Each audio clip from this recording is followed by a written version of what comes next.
All right, let's do this, everybody.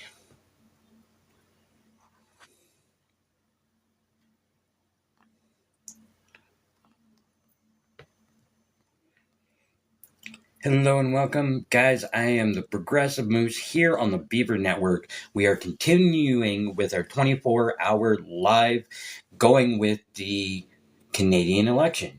Bear with me as I send out invites and get everything set up and ready to go for myself. Guys, you will have me for the next 2 hours. So if you've been around while I've hosted on the Beaver Network before, you know that I am, of course, it's in the name, progressive. And I like to break down policies, get into the nitty gritty of things, and sticking with that, I will absolutely make sure that while we're having our discourse here today on the Beaver Network, that I will be taking care of looking into platforms. I do have the costed platform in front of me, as well as you guys. So I will be keeping track of different things, so that way we have proper information on the different platforms and topics to do with the platforms. So that's something that I will make sure that I do my best to keep up with. Guys, I sent out some lives. Don't forget, tapping is clapping. Let's get those numbers up to get the word out that we're here on the Beaver Network. And we're doing our thing. So that being said, I do want to start off. They were doing a bit of music in the last one. I will be talking and interacting with people. By all means, if you want to come up and be part of the conversation, I welcome you to send a request to do so. I'd love to have you, but just to start off, I am going to start with one of my favorite songs by a band out of the UK called Beans on Toast. And guys, it is called The Protest Song. So let's just kind of listen to that before we get going. Let's get in the mood to talk about the politics, especially given we're in the election, one of the most crucial times to be doing this sort of thing. Things in society are wrong. It's a really good time for a protest song. The world as we know it is breaking at the seams, and the people are uniting and taking to the streets to say they're bored. Hello everyone and welcome. Thanks for joining. Just listening to a quick song before I get into substance, guys. As always, you've got me, the Progressive Moose. You know how I am. I like to break things down, have the dialogue, have the conversations. So for now, though, let's listen to the music, soak it in a bit, and then we'll get down to business, all right? Don't forget, tapping is clapping. Share the live, guys. Let's get those numbers up. Help me sell some albums, and I gotta sell albums if I wanna make money, cause that's the only thing that would ever make me happy. It was written in me when I was a child. Money makes the world go round, so we're here today to stop the world turning and introduce a new way of thinking over profit, love over greed. Raise your hands and shake them with me. Enough of us join up and join the fight. We can change the world tonight. If enough of us showed up, guys, we can absolutely change the world of Canada, the country Canada. It's not just us, it's not just here. In fact, the feeling's mutual everywhere. A few rich people made all of the decisions affecting the whole of civilization, and they fucked it up. They got it wrong. It's a really good time for a protest song. A revolution is a really big word. I've never even been to a protest before. I'm just jumping on the bandwagon, hoping it will help me sell some albums, cause I gotta sell albums if I wanna make money, cause that's the only thing that will ever make me happy. It was written in me when I was a child. Money makes the world go round, so we're here today to stop the world turning and introduce a new way of thinking with people over profit, love over greed. Raise your hands and shake them with me, and enough of us turn up to join the fight. We can change the world tonight. All right, guys, that is one of my favorite songs, and I'll be honest, it's a song I listen to before I do my lives because it gets me where I want to be for doing this sort of thing. So thank you for joining me, the Progressive Moose, here on the Beaver Network. Guys, we've been doing 24-hour live. We've had some great conversations with some fantastic hosts since we started last night. So thank you everyone that came before me for doing such a fantastic job. Hopefully I can keep the momentum going. And guys, there's a lot of you that have been keeping up with us here through it, whether it was through the night or just through today. So thank you so much to all of you that have been along on this ride with us today on election day. We are going to continue to be live as the results come in from the election, and we will be covering the live results here on the Beaver Network. So guys, keep that in mind. So later, once things are going down, of course, you're going to be paying attention somewhere else. But tune in, guys, and we'll give you breakdowns. We'll give you the numbers, and we'll give you our perspectives. And I'm looking forward to that. Hopefully I can make it. I do have to work later, unfortunately, but I'm hoping to make it to pop in after results start coming in. So hopefully I'll see you guys later if you tune in there as well. As always, couple housekeeping things, guys. We do have the live goals going on up here at the top. If you feel compelled, we really appreciate it. We can't do this without you here at the Beaver Network. We are of the people, for the people, and by the people. And our job here, or our mandate that we've kind of given ourselves, is to bolster the voices of other people that tune in and fight as a collective front as the people. So again, we really appreciate all the loves and support that everyone has given us and continues to give us as we bring you this special today. As well, guys, we do have a Discord. So if you want to join the conversation over on Discord, head on over to our bio page here on TikTok, and it should be in the link tree there. You can join in Discord, be a part of the conversation, and be a part of the change that we're hoping to push and see for us, the people. Yeah, other than that, that's a lot. We also have YouTube. Before I get into things, I forgot about that one. We do have YouTube, so if you happen to miss an episode throughout the week, guys, you can come catch it over on YouTube. Or if you just want to rewatch something that you really enjoyed with a host, head on over there and watch it again. Really appreciate all the love and support. All right, so we are on election day, and if things go the way that we've already seen in early voting, there was record turnout for quite a while. The numbers were pretty high, guys. I know within the first 2 days they were saying over 2 million Canadians voted, and I believe it's 5.4 million Canadians voted in the early polling. So that is fantastic to hear. And hopefully we see that momentum moving forward, only because the more people that vote, guys, the better our system works.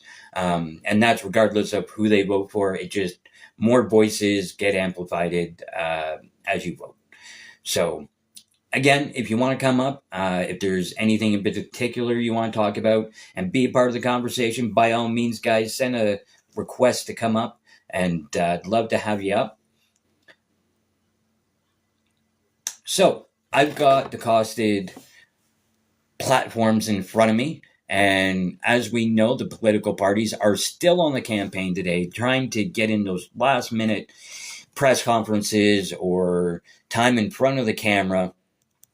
Yeah, there's a lot, guys. One thing I do want to highlight, and I know I've been pushing this a lot with my content lately, but I really think it's important. So I am going to talk about the Conservatives for a minute and their platform and how they're going forward with things. So Pierre Poilievre did announce that he would essentially, if he were to form a government, give law enforcement the powers to destroy homeless encampments and charge the people that are living there. So the reason why I want to highlight this is because this is something where I've gotten pushback by so many people saying that's not what he said. That's not what the Conservatives are about. They're going to help the homeless. No, if they're giving law enforcement the power to arrest people for living in an encampment, when that is literally all they have is a tent, okay? Sorry, first and foremost, on a moral grounds, pretty despicable, right? you're essentially taking what little somebody has and ripping it out of their hands and saying, no, you're not allowed to have this because we deemed you to be unlawful. Sorry, guys, but on the morality scale, it's pretty shitty. Also, when you couple that with the 3-strike rule that he's talking about, like we've seen already down in the United States and other countries, if you're going to criminalize being homeless and charge homeless for being in their situation that they are, 3-strike rule, right? So if it happens once, you get charged, and what happens? I mean, you're not going to all of a sudden end up with a roof over your head. You're still going to have to figure out what you're going to do, and you're still going to be without a home. So what are you going to do? You're probably going to find another tent and find somewhere else to set up because that's what's available to you, right? So if you do that again, they show up again with the powers that he's talking about giving law enforcement. You would then be charged a second time for being homeless. Okay? So how many times? 3-strike rule. Remember that. So if this happens 3 times, essentially you are being charged for being homeless. You are then 3-strike ruled into going to jail and because you're homeless. I'm sorry, conservative voters. I know I've had this conversation. I'm not having it anymore. Okay? He is not going to help those that are less fortunate, especially if they are without a home. He is going to criminalize and jail them. And I will point out as well, on top of that, our jails are already over capacity in this country. So you're going to exacerbate an already exacerbated system. And how is he proposing to do that? More than likely privatization, right? For-profit jail systems will be built, and there will be price tag on that. Okay? Mix that with it is actually cost less to house the unhoused than it is to jail them. Okay? Sufficiently less. Like to house somebody in a jail cell, in a prison, is roughly like $120,000 a year. And given the stats and information that we have, to house the unhoused would roughly cost around $25,000, $30,000. So do the math, right? Taxpayers, if we go by what Pierre wants to do, taxpayers would be paying more on the systems that he would propose, which is jailing the homeless. We would be paying more for that than just simply housing them, putting a roof over their head, making sure they have the bare basics, right? Under international law. But, yeah, of course, he wouldn't want to do that. There's no profit in it. But the bigger picture, guys, I say that, but the bigger picture is there really is profit in it. Because if he were to look at it within the long term, bigger scheme or bigger picture, you take care of your citizens, and your citizens will then stimulate the economy, right? The better Canadians are, the better the economy is going to do. Thus, making it easier while helping people and helping the economy thrive, right? This is the long term. This is something that you have to be in it for the long haul, right? It's not going to pay off right away, but in the end result, things would be so much better. Okay?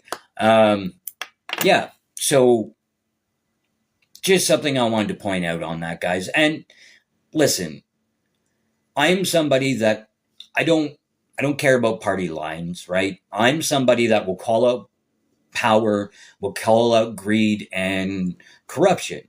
And I'm not saying that's what this is, but my point being is I don't care about party lines, and I'll call anything out that I don't agree with. Yes, I understand that Carney will do a fantastic, in terms of doing better than the Conservatives, which would be Pierre Poilievre, if they were to win. I do believe he would do a lot better job in terms of weathering the storm with Canada, helping us get through this time. I think he is the best candidate to do so. However, there are certain things I will push back on because I am who I am, right? And this is where, even under Carney, yes, he will do a better job. And it, I think, would work out better than a Pierre Poilievre government. But you're still, and again, I realize because of the economy and it will help, you're still putting, in terms of housing, you're still putting it in the hands of private entities. That's where I disagree with the Liberal platform. Okay. I will be absolutely clear with that. However, again, that's one topic and one issue. Are they doing great in terms of they're promising to expand the dental care? They're doing great in terms of wanting to expand and keep pharmacare? Absolutely. Those are solid policies that need to stay and need to be strengthened. So kudos to Mark Carney and the Liberals on that. That is absolutely bare, basic necessity. Great job. Okay. As well as I realized, like Carney has talked about in the past, being a fan of universal basic income. So that could possibly be in the works as well. I haven't seen or heard much in terms of wanting to actually implement it as prime minister. So I'm not going to speak on that because I haven't seen it. But he has been somebody that has been a positive voice towards UBI in the past. So that is a possibility. If that's how he feels, then, and I would be all for it, right? It would help so many people, and it honestly would just, it would solve, I think, so many issues that not just here in Canada, but, you know, other countries are facing, people around the globe are facing. And it would at least make things better within Canada for some of those issues. Again, with having a roof over your head, so housing, being able to afford your bills, your groceries, and essentially just be able to take care of your basic needs. Right? That's the biggest thing. And really, one thing I want to point out, because there's been quite a bit of back and forth on Beaver Politics Day, and it's been a fantastic conversation throughout the day, absolutely. One thing I want to point out, hey, Smarsh, is that under the costed platforms, the Conservative Party has said, we're going to help homeless, this, that, the other. However, within the costed platforms, there is no allocation of money within their budget or within their costed platform for affordable housing. Okay. And I want to make that clear. Affordable housing. Yes, there's plans in place for them to cut the GST on home buying. However, that's to up to $1.5 million home. And I'm sorry, but if you're spending $1.5 million, I realize you just need the down payment at first. But if you have the money to do that, do you really need that GST cut? And that policy within itself actually benefits those that are more well off, because if you spend more, it means you're already more well off and you get a bigger tax cut because you're spending more. When in reality, what we need to see is tax cuts for the middle class and lower, right? Those are the people that need it more. So why aren't we targeting and focusing more on the lower scale, so the people that actually need it the most get the best benefit from it? And to me, that's what we need to see moving forward. Hello, Smarsh. Hello, Moose. How's it going? It's going. How you doing? I've been around and you've been doing fantastic on the lives. Well, thank you. I appreciate you. Yeah, and I'm sorry. I know it's the first time. If I were to buy a home for the first time, I don't think I would want to have, you know, what they call a rental unit attached to my property, because that just doesn't seem like a thing I would want to do. I think it's something that I would have to choose if I had a property that I was able to buy. But let's be honest, it's not about the people, it's about the corporate builders and the corporate landlords just to jack up fucking prices. Is all it is. Well, and this is the biggest thing, right? And that's where the difference is between, say, I'll point out for the conservatives and the liberal platforms, where the conservative platform is just cutting the GST on home buying, where the liberals, I believe, is for first time home buyers, which I think is a fantastic idea because it targets people that if you're buying a home for the first time, the vast majority you're going to be living in it. It's not going to be a property you're buying for profit reasons. You're not going to be renting it out. You're actually going to be living in it. And that's where the biggest difference is when it comes to the two platforms, right? And you see the same with NDP and Green. Bloc has some pretty good proposals in that sense, in terms of being more targeted to help those that need it the most. Well, and that's the thing, right? And I could go through all the policies that are on the CPC, but I there's not much there. It's basically a few words with some coloring book pictures, like. Yeah. No, absolutely. Yeah, if anyone in the comments or yourself, Smarcy, or if anyone else wants to come up, if you have any questions or your thoughts on the election and what we're kind of looking at in parties, by all means, request to come up as well. I'm more than happy to have more of a conversation. The more voices, the better. So, um, yeah, no, and right now it really is Smarts. Just quickly, and then I'll give the floor back to you. This is where, guys, this is a very consequential election, right? You look at all the crises we've already facing in terms of homelessness, in terms of drug abuse, in terms of, like, the list goes on, inflation, the cost of living, whether you're talking groceries, whether you're talking your bills, like literally everything has stacked up, and we haven't seen it this pressured on Canadians just trying to get by.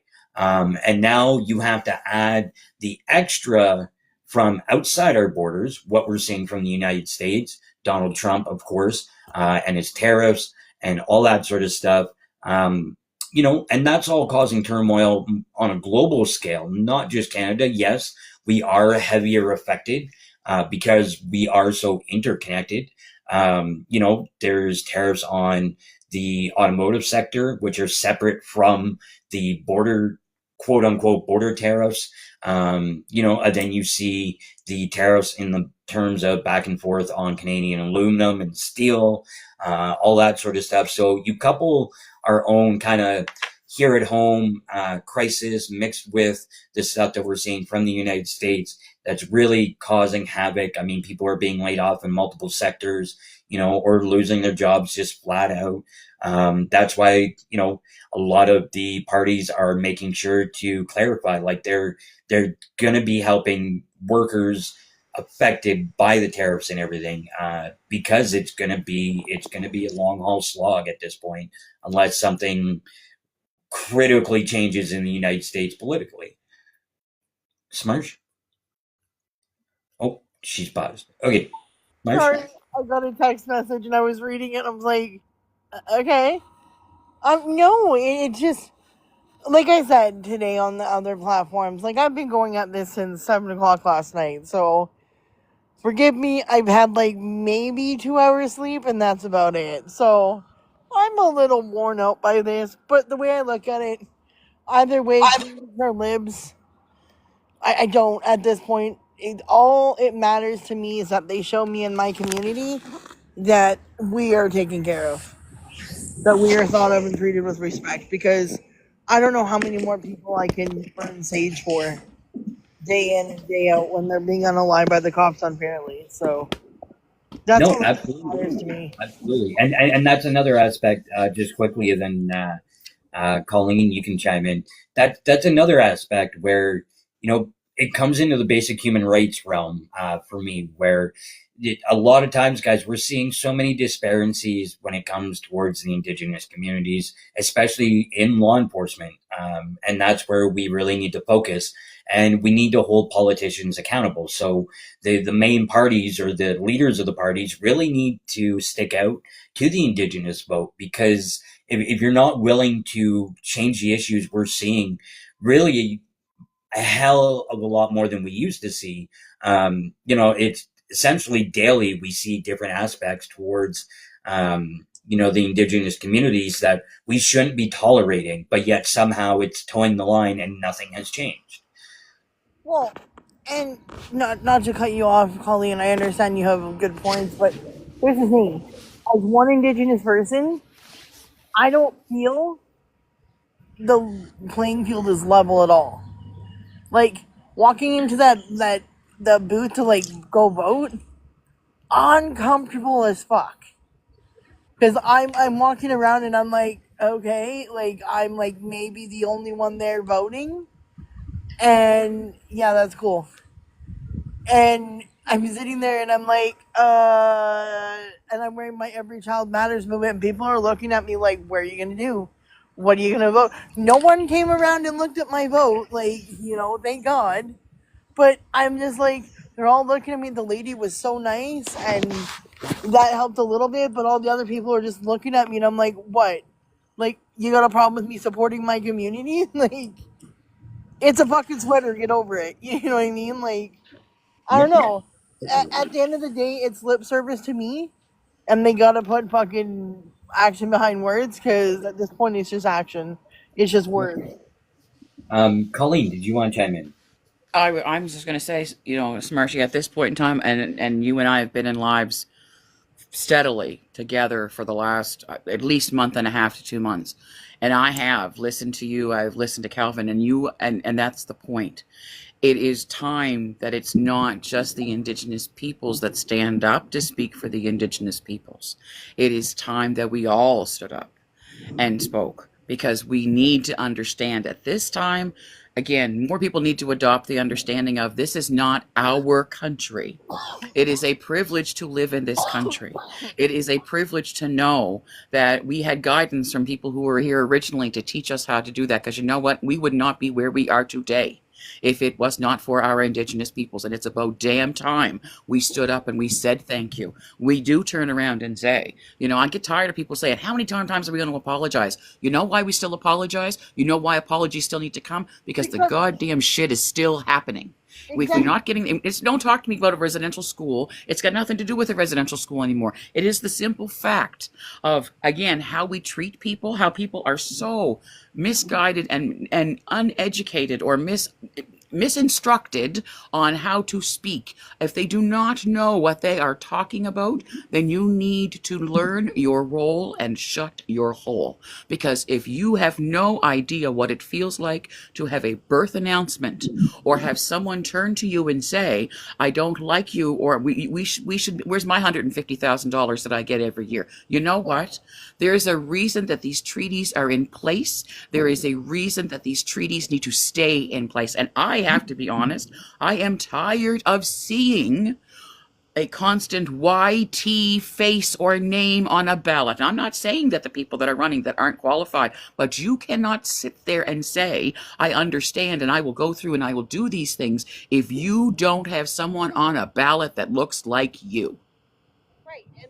There's the representation that needs to be done. Those things need to be put into place, that we encourage more people of color, that we have more BIPOC people running, and so that you can say that someone looks like you and there is no damn excuse as to why you have not gone out and cast your vote and had your democratic right to say what you have to say and why this government goes forward. Because if you don't, you have no right to say a damn word when the time comes that, oh yeah, this shit never, because if you didn't vote, you lose all credibility in any kind of discussion, debate, argument, anyway, to say, because if you didn't take the time while everyone else was concerned about where this country was going, then you just need to turn around and be quiet. And be quiet until the next time the election comes. And then if you didn't learn the first time, then this is your opportunity, right? You still have time. There is still time to get out there, folks, until 8 o'clock, until those places close. 9 o'clock, actually, isn't it? 9 o'clock that they close. Well, so get out there. It's 7:30 my time, so it would be like. There you go. But the thing is, I am so tired of hearing, well, I have an Indigenous friend, so I can speak on this. That don't mean anything. I got lots of Indigenous friends, but I'm white as hell. Exactly, but the thing is, you can't talk on an experience you don't even know about. No, I don't. Exactly, and that's my point. This is why we need people like Calvin. Like, I'm not joking. I told Calvin, I said, I will move back to Cape Breton, buddy. I will move to Cape Breton to be in your damn riding if you were to run, because we would need him to run, even if Mm-hmm. we're not even to the same political party background. And I totally get that, but I'm telling you, we need to have more people represented that look like everybody. Yeah, and that's the thing. It's hard. It's holy fuck. You're gonna make me cry. Breathe, On a girl. fact. It's okay. I got you. I got you Yeah. always. Just quickly, guys. My name is Jen. You've been waiting a little bit. Did you want to chime in quick, and then we'll hear from the real native? There's so many things to say. You're on the panel, my girl. Okay. So first off, I will start with the Indigenous thing because that's where we went. I really do want to see, and I'm a pasty white chick, as Smarsh knows. I really want to see more Indigenous people get out there and vote. I'm a huge advocate and totally out of breath from having to walk of seeing more political figures, become part of this. And because we have so much racism in our system, they may not get anywhere right away. But look at Wapcanoe. Oh yeah, perfect example. That was a huge, Exactly. huge step right there to show us that it is possible to be done. And I think that we would come out better in the long run if we had somebody in the Indigenous community that would represent all of Canada. I think it's overdue. No, I Absolutely. think this is something that really needs to happen. I would run for prime minister if I could, but they'd throw my ass out in a minute. I guarantee you. The only time I ever Yeah. want to clone anybody is to clone Wapcanoe. So whoever has the biggest 3D printer, I'm willing to put towards the I have a equipment small to one. pay for the material. We need to make a bunch of him, please. Right? Yeah, we do. So, and with the other part of things, with talking about the drug addiction aspect, I very much so come from that generation myself where we've lost a very large amount of people that we have grown up with in school to some sort of addiction. I was an alcoholic myself due to being depressed, and my father has chosen drugs and being homeless over, being a family figure. I've seen it time and time again. They'll go into recovery, they'll come out of it, they'll relapse, and then they overdose. So our system isn't what Pierre Poilievre is trying to claim that he wants to do. Obviously, you cannot. And humans in natural are defiant. They do not listen when they're told they have to do something. We saw this with the convoy. So there is no success rate at the end of that. What we really need to hear our politicians talk about at this point is having these homes that take them in as sober living. They need a revamp desperately. They need more support, which will cause more social programs and funding. And I know the Conservatives don't like this, but it's needed in order to fix the problem, and we need to counsel them appropriately. My girlfriend died.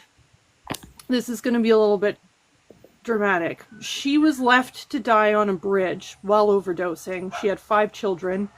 Her mother's now raising these babies by herself. And the unfortunate part of it is that Jessica kept going into sober living, and she kept coming out, and she kept going in, and she kept coming out, and each time she came out, she got worse. And now she's not here. So we really need our politicians to start listening to what people who live an addictive life go through, what helped us get there. I got clean because I had kids and grew up. Others are too far gone and they need more help. We need to be able to counsel them and support them and give them the funding that they deserve instead of telling them what they have to do with their lives. It's not going to fix this problem. No, absolutely. And just quickly, and then we'll hear from the real native. I absolutely agree with you, and that's where a lot of times when we're talking about these things, and I'll point out, on the provincial level, however, it's still to be seen, of course, but on the provincial level, Conservatives have been really pushing to privatize healthcare. I'm in Ontario.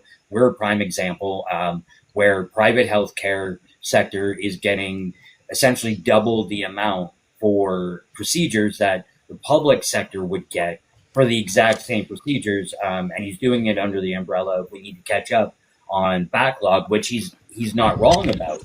But again, it's taking public money and putting it into the private sector instead of actually taking care of the issues in the public sector, so we don't have to rely on the private.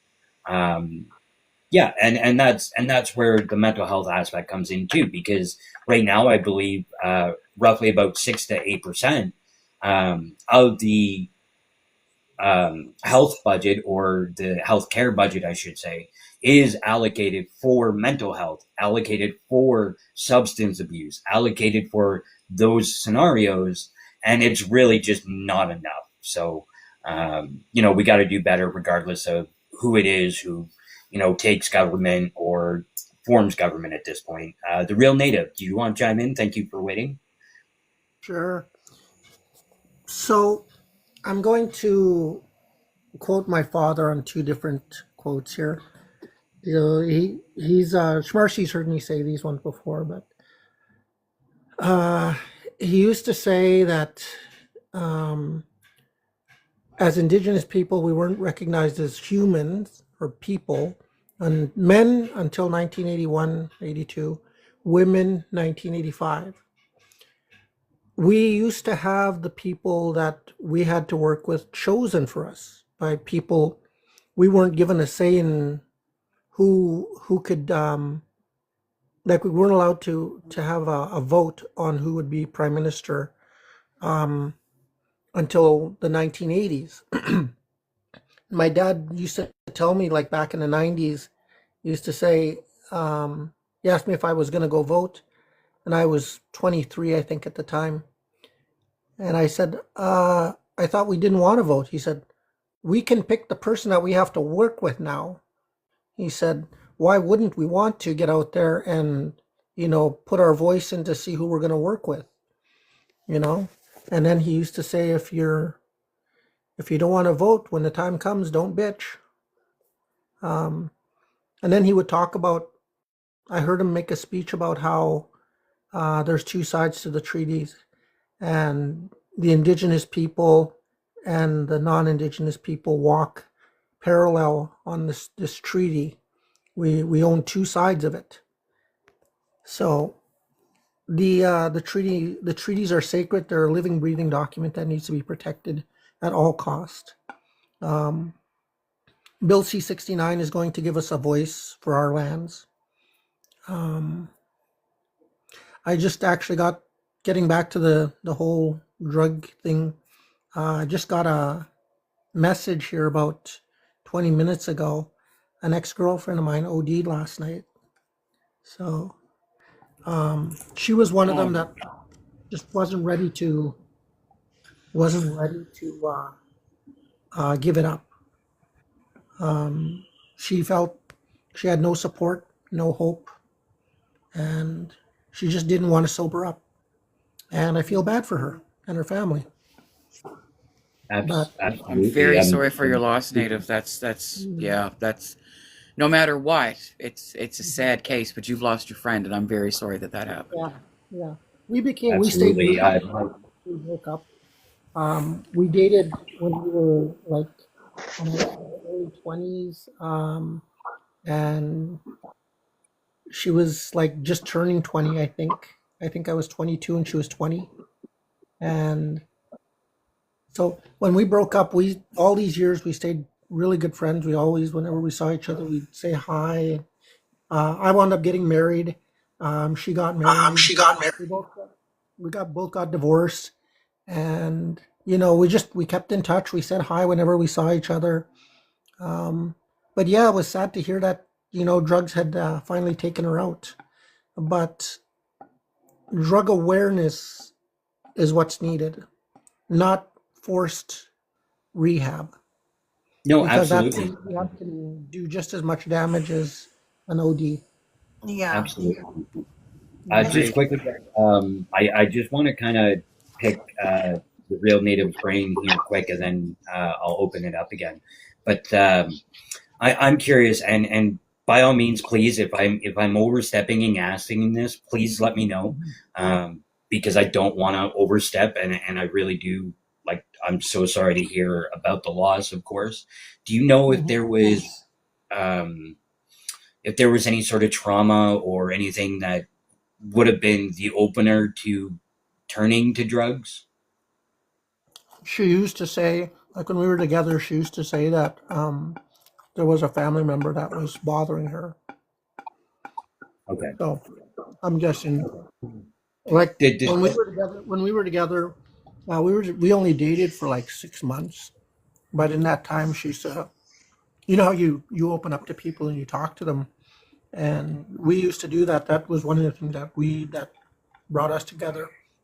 And she finally told me one time. She said, like, I have a family member that, every time he gets me alone, he's trying to do something to me. And I said, well, why don't you tell somebody? And she said, I can't. She said, it'll rip my family apart. Well, And that's happened, and unfortunately, those are things because people aren't believed. Oh no, Uncle John wouldn't do that to you. Oh no, Auntie Jane would never do anything like that. No, they're just telling you that they love you. Oh no, that's okay. No, that's just a hug. No, we don't ever do that to anybody. When someone, and it doesn't matter who they are, it does not matter their age, when they tell you something like that, you believe them. Yeah. Because even if, God forbid, it is I'm going to say it may be a false statement, it's a catalyst that something has happened. And that person needs some help somewhere along the line. Or something bigger is going on with them, and Absolutely. Absolutely. Yeah, and to kind of bolster that, and I'm not trying to, kind of take away from the main situation, but the biggest thing to me is when it comes to that, you're absolutely right. The real native, where we need to deal with the root causes. We need to deal with why people turn to substance abuse, which is normally trauma in one way, shape, or form. Some people, it's because they're down on their luck. It ends up being a way to numb themselves because of their situation. So it can be one or the other. And this is where, unless we can deal with those root issues and causes that lead to the substance abuse and lead to really a different lifestyle, nothing's going to change. And that's where, like you said earlier, just forcing people to go into treatment under, the conservative plan in their platform really isn't going to change a thing. And it was said earlier on someone else's live when I was kicking around that the biggest thing to keep in mind is if you force treatment, they will go in, the drugs will leave their system, and because you force them, they will then go out, they will use, and in a lot of cases, that's where you find overdoses happen because they use too much at one time and leading to, unfortunately, overdose and death. Or the withdrawal symptoms can take them out too. Absolutely. Colleen, they're coming after us in the comments. We're not saying. Colleen said, always believe them. She didn't say absolutely. Not. No, I've always said believe people. Yes. Yeah. The one thing that I've noticed with people from my mother's generation, particularly that have drug issues, were adopted. Yeah. It's interesting because my dad was adopted and he has been an avid drug user since before my mom and him got together. I was really little. And then I have a cousin that also was adopted and was heavily into drugs. My mom was adopted. She kind of danced with drugs, but she never stayed with it. Excuse me, the puppy's being rude. So I guess I got lucky with her on that one, but I do find it rather interesting that depending on the generation, stop, you're being rude. There is definitely trauma of some sort that does play a huge part into how they go about their lives. For me, it was abuse as a child from my own mother. with alcohol and Absolutely. depression. Yeah, Yeah. absolutely. And again, we also have to consider that in some cases, and I can say this from both sides of my family, if it's in your family to start with, you are already predisposed to facing that addiction, regardless Yeah, on what it's your very mental thick health in my status dad's is side. like.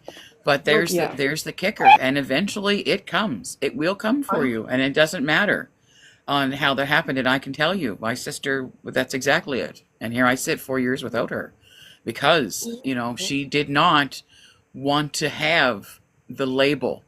When she received the diagnosis that she had, she didn't want to accept that.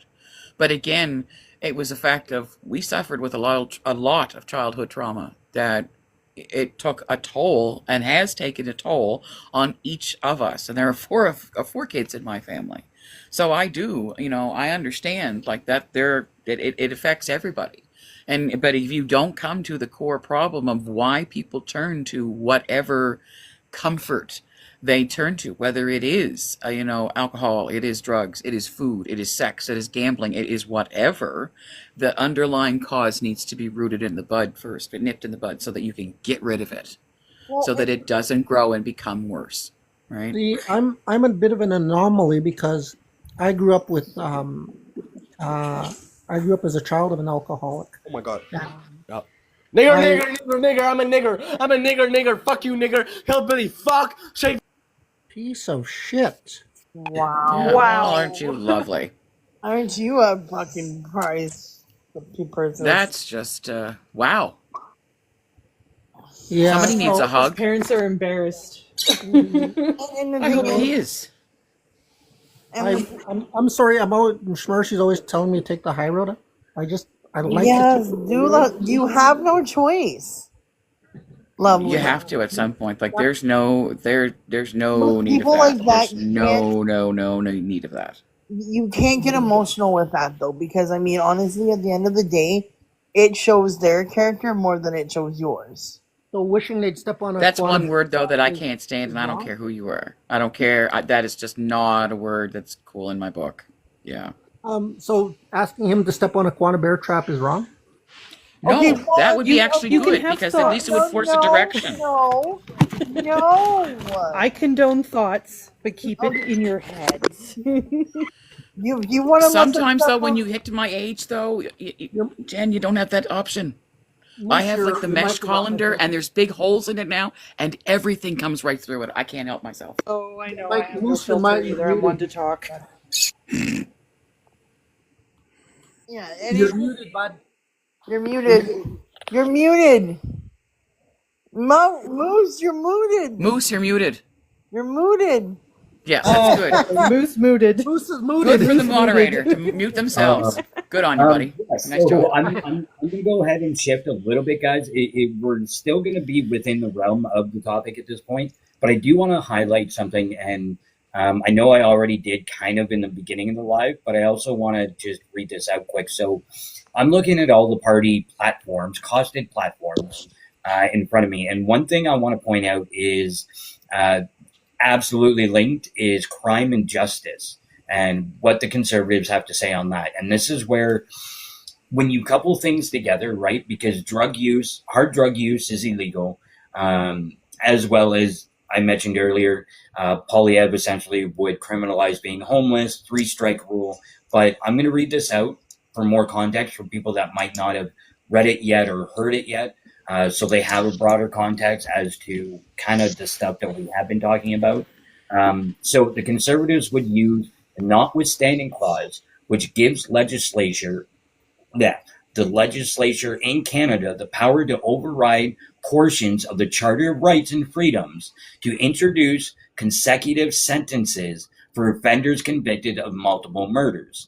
They would put in place a 3-strike and you're outlaw to make criminals convicted of 3 offenses ineligible for bail, probation, parole, and house arrest, and give the minimum sentence of 10 years. They would also designate those criminals as dangerous offenders to prevent their release until they prove they are no longer a danger.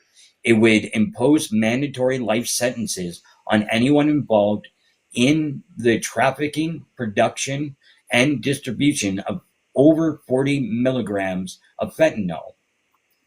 A conservative government would create a new offense, assault of an inmate partner, to deliver tougher sentences for anyone who abuses an inmate partner. It would require strict bail conditions for anyone accused of inmate partner violence, such as mandating the use of GPS ankle bracelet monitoring, which any breach of conditions result in immediate imprisonment. It would ensure that the killing of an inmate partner whose one child or a partner's child would be treated as first-degree murder. If elected, the Conservatives would redirect Canada Revenue Agency resources towards targeting offshore tax havens and create a name and shame publication to expose corporations evading taxes. The party planned to expand the offshore tax information program and give whistleblowers up to 20% of the recovered funds when they report illegal tax schemes. Conservatives would pass a Stop Scamming Seniors Act to hold banks and telecom companies accountable for catching scams, introducing a $5 million fine for companies if they do not use the latest technology to stop scams, and mandatory jail time and fines to financially cripple fraudsters. So a lot that wasn't related to, but there definitely is substance in there in terms of like the 3-strike rule. And yeah, like it's just, there's so much to unpack in there. And the biggest thing I don't see, it's pretty targeted towards companies, corporations, that sort of thing. There's really not much in terms of the criminal code for everyday Canadians. But that's where you have to watch his press releases and rallies as well, right? Because within his rallies or press release said that he would criminalize being homeless, essentially, allowing law enforcement to charge people for living in encampments. Thoughts, guys? You said intimate partner, right? Yes, but that was directly within the prison system. Okay. I have feelings on this one. Is it going to be... Oh, I don't know. My feelings are all over the place.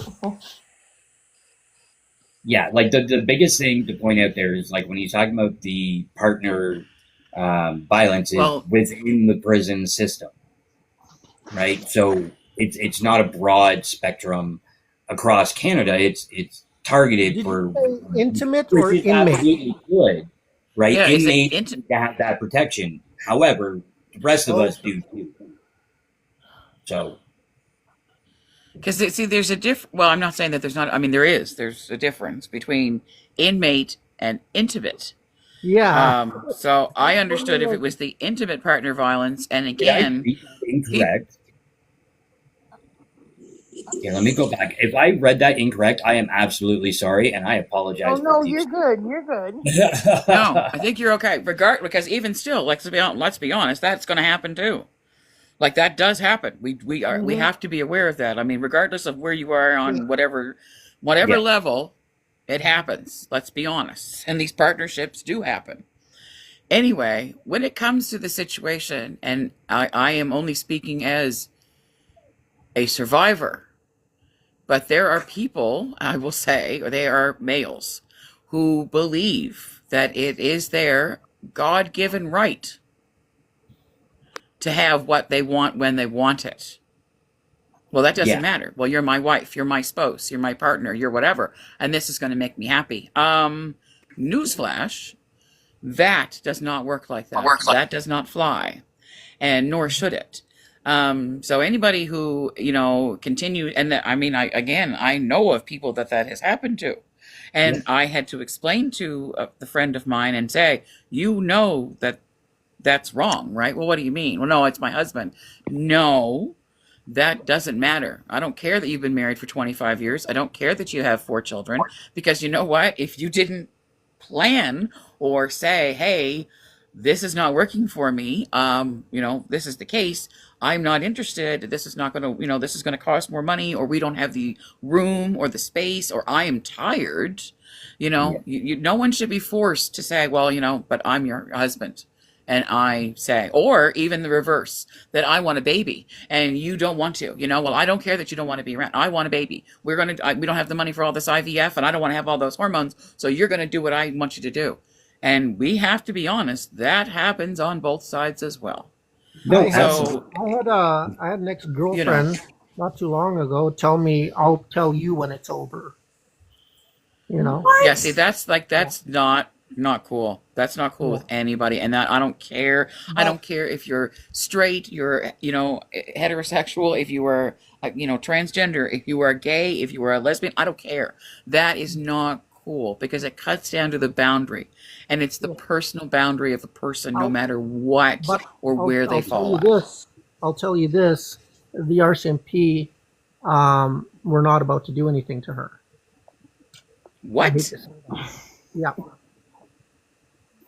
Native, I don't know if you've heard that I'm from Nova Scotia, so we roughly know what happened, 4 years ago, Yeah. a little over 4 years ago in this area. Yeah. I But, have to be this- honest. well, I again grew up in a family that wasn't necessarily the most friendliest, warmest, or cuddliest of places. yeah. But Like, and but and my mother was one of those people who, shh, don't ever tell anybody what happens outside of these four walls. I need to And give some background though on this. So, I was trying to leave the relationship, like physically. I was trying to leave the house, and she blocked the door, and that's when she said, like, "I'll tell you when it's over." And I was like, "No, it's over. Let me out." And she said no. So I told her I was going to jump out the window. So she went to block the window, and I ran across the bed, and I grabbed my bag and I ran out the door. You shouldn't have to leave a relationship like that under those circumstances. no, you absolutely shouldn't. No. But Yeah, and that, the next morning, she sent the RCMP to me because my truck keys from my truck that I owned, she was trying to hold on to them, and I ripped them out of her hand, and it left a small cut on her finger. Well, they were Oh no, poor baby. yeah, well, they were there to arrest me for assault, What? but they weren't going to do The anything about fuck? her confining me. yeah, and we see that quite often within the system. Sorry, the kind of justice system where, unfortunately, like, it's hard because policing that sort of situation, there's so many different aspects to it too, that a lot of times the clear picture hasn't been shown, regardless of who's in the wrong. Mhm. And that's where, unfortunately, it's hard for law enforcement to get involved. Okay, I'm not, oh my god. D, seriously, sir? Seriously. But I mean, and that's something where I think, and I will definitely clarify, guys. Earlier, I did read it wrong. It is intimate partners, so not inmate. I'm My like, eyes. inmate partner, what the? There is Uh, a picture. There is the hole in my wall from her throwing my phone at me. That's what triggered the whole breakup. What? Yeah, So imagine if that had come and hit you in some port of your body. I can guarantee you would have broke Exactly. something. yeah, that just missed my head. Yeah. So I like D have had intimate partner violence. I had two incidents. One was like this guy I was seeing when I was in my 20s. And we were the only ones there because everyone else went to the bar, and we were just like, no, we're just going to watch a movie. Keep fine. No big deal. This man, with his whole fucking chest, says to me, I can grieve, and there's not a damn thing you can do about it. What? So you best believe I grabbed a fucking pointy object and I went and sat on the swing set outside. There was no way in hell Did the kids go outside? talk to this man alone. Right, guys. So I'm going to shift again quick here. I am curious for people up here on the panel, as well as in the comments. I voted today. Same here.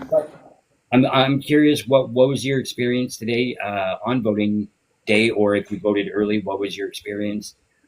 Given that we know more turnout in early voting across Canada than we've seen in recent years, so I'm kind of curious as to how it's going out there. I went at like um beautiful. Yes, my darling. Can you mute when you're tapping? Because all I Oh. can hear is tap tap tap tap tap tap tap. Okay, so I went today at like 8 o'clock, and I was like the only person there voting. So everybody did some voting. Well, no, it was just 8 o'clock in the morning, and everyone's at work, and you know, But my sister went on Thursday, Friday, and he had to wait in line for 2 hours. You're muted again, Moose. Yeah, no. Moose, Wow. Are you in a more populated area, or is it just that's the push in No, that? I'm in a small town. Pardon me? I'm in a small or Schmercy. Oh, okay. Oh, that's right too. Yes, I apologize. Yeah. Wow. So 3 hours. He's in southern Alberta. I'm in northern Alberta. Okay. Wow. Yeah. So that's pretty. I'm in Medicine Hat. He's closer to Edmonton. Yeah. So Absolutely. I did my voting by mail. I didn't want to stand in line. I'm lazy. I don't want to stand for 2 hours. Oh my God! You couldn't stand for 2 hours, but no, you had to yell at me yesterday. No, you need to vote.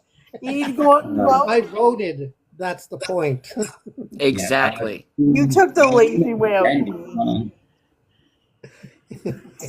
Well, I voted on the day after Good Friday, so it's the Saturday, and it took me about an hour, and I live in a very small community.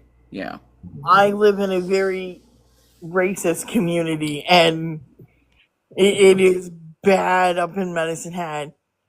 Look up the teepee, and you'll. We have this thing called the world's tallest teepee. It was made for, I think, the '88 Olympics in Calgary, but they already had the. I don't know if it wasn't the torch, but they had something else to set up, and they're like, oh yeah. So let's just give it to Medicine Hat. When I moved here in '95, I was terrified. I had no idea where I was. I grew up the whole time I was little in BC. I could walk from downtown to here, and some of these people are like, oh, so you're one of those. I'm like, what do you mean I'm one of those? Oh, you're the one that are voting for Carney. I'm like, no, I vote independent. It's Can we so just quickly then? My name is Jen. I'll give you the floor. So yesterday I got home from work, and I have my new blue Canadian hat that just says Canada, and it's a blue hat. And I had gotten out of my ride from work, and somebody who lives in the building saw me and said, "Hey, I like your hat." And it's like, "Oh yeah, Canada." And oh well, it's blue, right? And I'm like, "Well, what does that have anything to do with it?" And I was wearing the blue hat because of supporting the Conservatives, which I don't. But that to me, just because I wear a hat that says Canada, no, I'm not voting Conservative. This is where we've gotten in discourse with people, and I really don't understand it at this point. Because blue is just a color; it doesn't represent. I mean, yes, in political stance, it represents the Conservatives, but I mean, just because I have something blue doesn't mean that's the way I go. So it's really just absurd how we see that sort of stuff. Jen, did you want to chime in on how my voting went? Yeah. So we went Sunday of Easter weekend. Pretty much first thing almost-ish in the morning, so between 9:30, 10. And I was the first one to fill out at the one lady's table. She said I was the first one of the morning, and then my husband was right behind me. So we were in and out, no wait time whatsoever. But I do know that everybody was talking in our Facebook groups about how there was like sometimes it was 5 minutes of a wait to an hour wait, and we're also in a very very small remote town. So it was just kind of a hit and miss, but I think most of our population out here jumped on doing the early voting. And I haven't Okay. gone into town today to see what it looks like because I don't want to do that. Yeah, like I went this morning to vote. It was one of the first things I made sure I did today before moving into other things. Hello, Mickey Mouse and gentlemen. Mickey Mouse, did you want to chime in? Yeah, you do know that it's all a political stage. Pardon me? It's all a political stage. What do you mean? The stage? It's Okay, all so staged. quickly, It's guys, all let's pulled. dissect that. So why do you say it's all political stage, and what? Give me an example specifically of the political stage. Like Donald Trump getting shot in his ear. That never happened. We're not talking about that, dude. We're talking about Canada. Keep Well, up with the times. with Canada, they're saying that it's going to become America's 51st state. No, it's not happening, dude. Like That you will have not to. happen. It's So not. no, it's not going to happen. No, It's you're not. and that. The whole world is going to be united as one. Not going to No, happen. You need no. the indigenous consent for that to happen, and that'll never happen. Yeah. It's going to happen. No, It's going to be a new world order. No, it's No, not. I don't think No. you're a So, gentlemen, conspiracy theorist. Oh my God. before we go any further, gentlemen, I'm just going to quickly chime in, guys. I realize that there are viewpoints that think on that sort of level. However, when we're doing things on the Beaver Network here, my name is the Progressive Moose, just so everyone knows that is my name. I myself will push back on that sort of stuff. I realize there's different things out there that people are reading and seeing. But however, we are going to stick to things that we know, things that there's facts and evidence to support. And we're not going to dive into things that can't be supported with proper evidence and facts. So just with that, keep that in mind moving forward, gentlemen. I am going to move to Mickey Mouse here, let them chime in. And then if you'd like to join the conversation in a bit, gentlemen, by all means, chime in later on. Okay. Yeah, hey guys. Just a 22-year-old from Ontario. Hey, Just Mickey. here to chat. There you go. What's your thoughts on today, whether voting or kind of platforms or anything?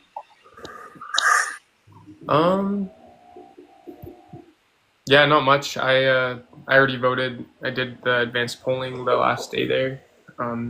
Just a student that just graduated. But yeah, not too many thoughts, but I'll definitely chime in. Awesome. No, thank you for coming up. I really I appreciate it. appreciate you, Mickey. Absolutely. Guys, if anyone has any questions or something they want to touch on, by all means at this point. But quickly before I open it up, I do want to just do a quick plug and housekeeping, guys. You are watching the Beaver Network. I am the Progressive Moose. Thank you for joining us today. If you've been around, you know we've been doing a 24-hour live for the Canadian federal election. We started last night, and we are now into the day. We are just past the halfway mark, I would say, probably by an hour or two, and we're still going strong. In just about under an hour, we will be switching hosts, and you will be getting the missus back, who was on earlier. So looking forward to that. I do have to leave for work, so she will be taking over at that point. But stick around, be part of the conversation. We do have the live gift goals going on, so if you feel compelled, we can't do it without you here at the Beaver Network. We are out to people, for the people, and by the people. We are here to bolster everyone's voice, have the discourse that needs to be had, and hopefully our politicians within government will follow suit and actually have productive conversations moving forward. All that being said, guys, I'm opening the floor. If there's certain points you want to touch on for the election, any questions, by all means.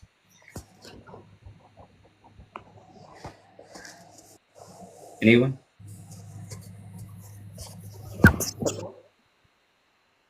No? Okay, so I do have the costed platform still in front of me. So I'm going to jump to cost of living under the costed platforms. And again, if I read something afterwards, if somebody wants to chime in, by all means, please do so. So under the costed platforms, the Liberals platform for cost of living, the Liberals say they would trim 1 percentage point from the lowest income tax bracket. They would also cancel a proposed hike to the capital gains inclusion rate. They would ease access to employment insurance by raising regional unemployment rate percentages and eliminate the GST on all homes up to 1 million for first-time homebuyers. They would suspend rules that prevent people with severance packages from collecting employment insurance for 6 months. They would increase the guaranteed income supplement, GIS, by 5% for 1 year. They would reduce the minimum amount that must be withdrawn from a registered retirement income fund, RRIF, by 25% for 1 year. So some pretty solid measures there from my understanding. I don't know the nitty gritty of all those things, but pretty solid. Anyone have any thoughts on it? They're gonna wipe out money. They're not going to wipe out money. That You has need to take been, off the tinfoil hat. that has been a concern to some people since they came out with debit cards back, what was it, early 80s, late 70s, early 80s, somewhere in that time frame, I believe. Mid to late Which '80s, I hasn't come think. to- Yeah, Pardon me? I think it was the mid to late '80s is when they came out. Okay, so mid to late 80s. Yeah. So I mean, Yeah. it's been being said since that, and it hasn't happened yet. So this is where I'm gonna reiterate based on facts and evidence, which again, it's been a couple decades. We still haven't seen anyone actually get rid of, tangible money. Like, it's not gonna happen. The world economy would, like, even if it's just a Canadian base, let's get rid of currency. It can't happen because of how the world economy works. We need to have a dollar and we Canada, need to have tangible money. Canada is the world's money. You know, Then, every bank has the word bank in it. Bank of Canada, Bank of China, whatever. It's all because it's all owned by Bank of Canada. Every single bank. not all, no, No, dude, you were so wrong. I'm sorry, I can't, the Bank of Canada is not, that's not how it works. I'm sorry. I don't know what else to say at this point. Gentlemen, if we're going to stick to the conversations we're having, please do so. And you can stick to the topics that I'm bringing forward, and everyone's having conversation on. I appreciate you coming and wanting to be a part of the conversation, but I would ask if you can stick to topic that you drop, and we can have more of a discourse another time on other things you would like to talk about. I'm telling you good positive news. Pardon me? I'm telling you some good positive news. Sir, can you take off the tinfoil hat, please, and come back? No, it's not, I wouldn't go that far. The biggest thing, and I'm going to use this as a learning for really everybody that's here tuning in, okay? Because the fact is, there are, I'm sure, certain aspects of what the gentleman has heard or read that is factual, okay? And this is where things get muddy, because he's taking in something that's telling him this stuff is going to happen. Is there tidbits of facts within what he read? Absolutely. Is it exacerbated and very littered in misinformation? Absolutely. And gentlemen, I would encourage you to actually go and read into the stuff that you're talking about, but go to reliable, credited sources for your information. And, kind of try to bring yourself out of what I'm going to call a bit of a rabbit hole you're in at this point. Could you hear me? Could you hear me out for 1 minute? Sure. Rebel Okay. is not a reliable force, I'm just saying. I'd like to let you know my name. My first and middle name is David Allen, D.A. That's the last two letters of Canada. Now, my last name is Zancai,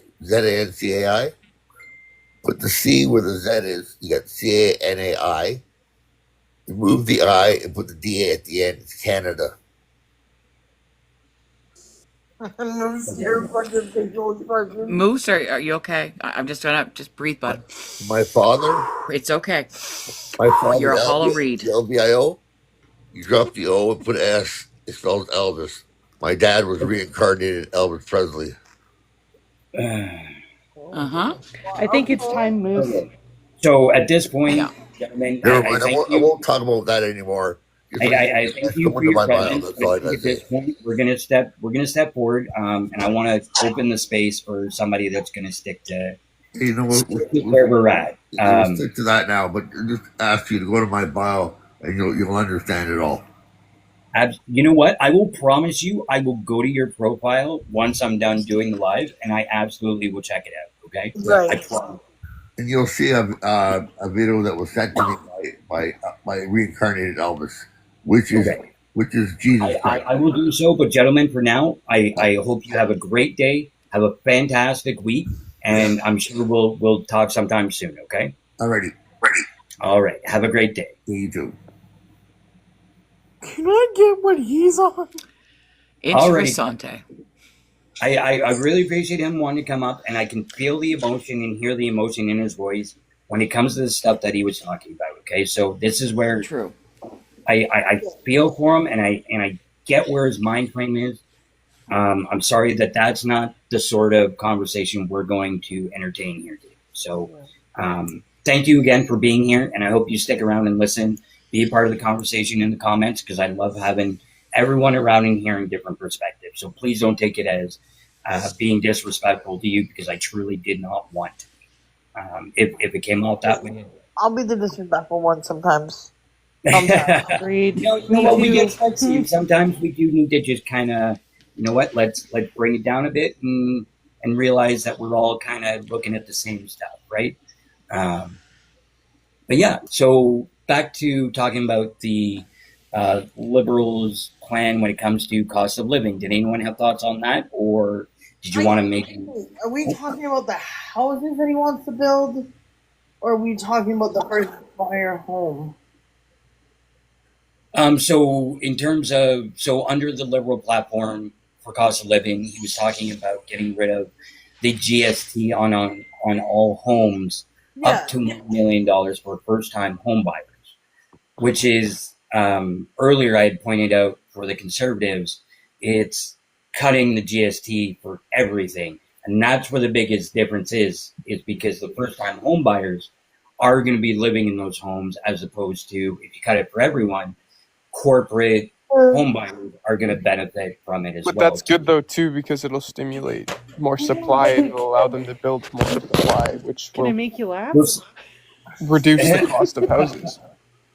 In terms of just quickly, in terms of what you said, Mickey Mouse, you're right. It would put more supply, but that wouldn't necessarily mean that the price is going to be coming down, because you're still leaving the reins of housing in corporate hands. Yeah, I agree, but theoretically, it would allow costs of houses to come down if more innovation is encouraged and businesses are permitted and helped to build more houses.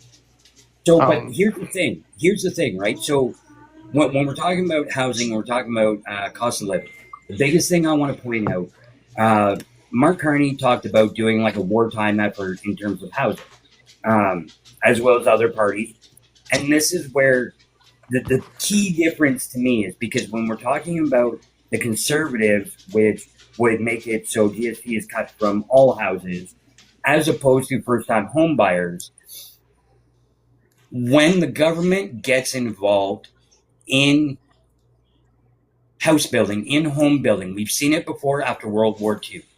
And that's what I want to point out, is because when the government actually focuses on building housing, it's affordable housing, right? Just because the price might come down under a conservative leadership, because supply and demand, so you build up your supply, demand goes down, price goes down. Yeah. However, there's nothing in the conservative platform for actual affordable housing, right? Yeah, And so affordable housing is first of all, meant for, First of all, back in 2012, Justin Trudeau said he would double the production of houses, which did not happen, and he has not even come close to reaching that target in the last 10 years. Hold on, Second of but he all, wasn't in power. Justin Trudeau. 2012. He Justin wasn't in Trudeau. power in 2012. Right. Okay, Trudeau wasn't in 2013. power He since- campaigned on the promise that he would double. No. No, No. Like 2015, right? He's been in 10 years. Okay. Regardless, I don't see that result. Okay. And also, you said Okay, so then conservatives who else had plan- COVID? Like, You also I think said people really conservative- forget that. That's still I've 5 got years. one. That's still 5 years. So- Also, I was going to say, second of all, the other thing, there's the fact that yes, the GST break will apply to first-time home buyers under $1.1 million, but they have to be newly built homes, and there's not, as of right now, there's not really many homes that are under that price point. Did it? No. That- Hold on. We're going to stop right there because did it say for new homes within the platform? The new homes were It did. probably It out. did. According to CBC, it did say that. Greg, hold on. It's Hold for on. both. We're That's gonna- also I'm gonna another stop you right there.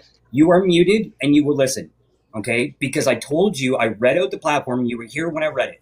It did not say for new homes. It said first-time home buyers.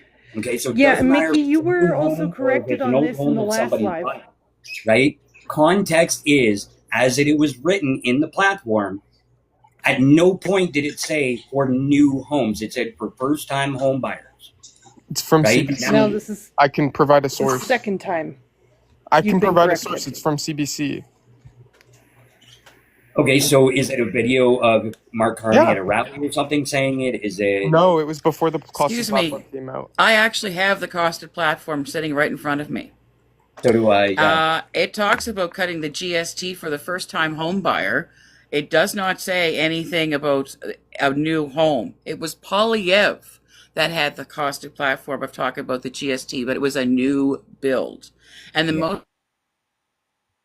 most first-time home buyers cannot buy a home that is brand new. They go and buy ones that are built in the last 10 years. So that cut in the GST that you're trying to say that he did, which he actually didn't do, isn't going to benefit the people who are buying the home for the first time.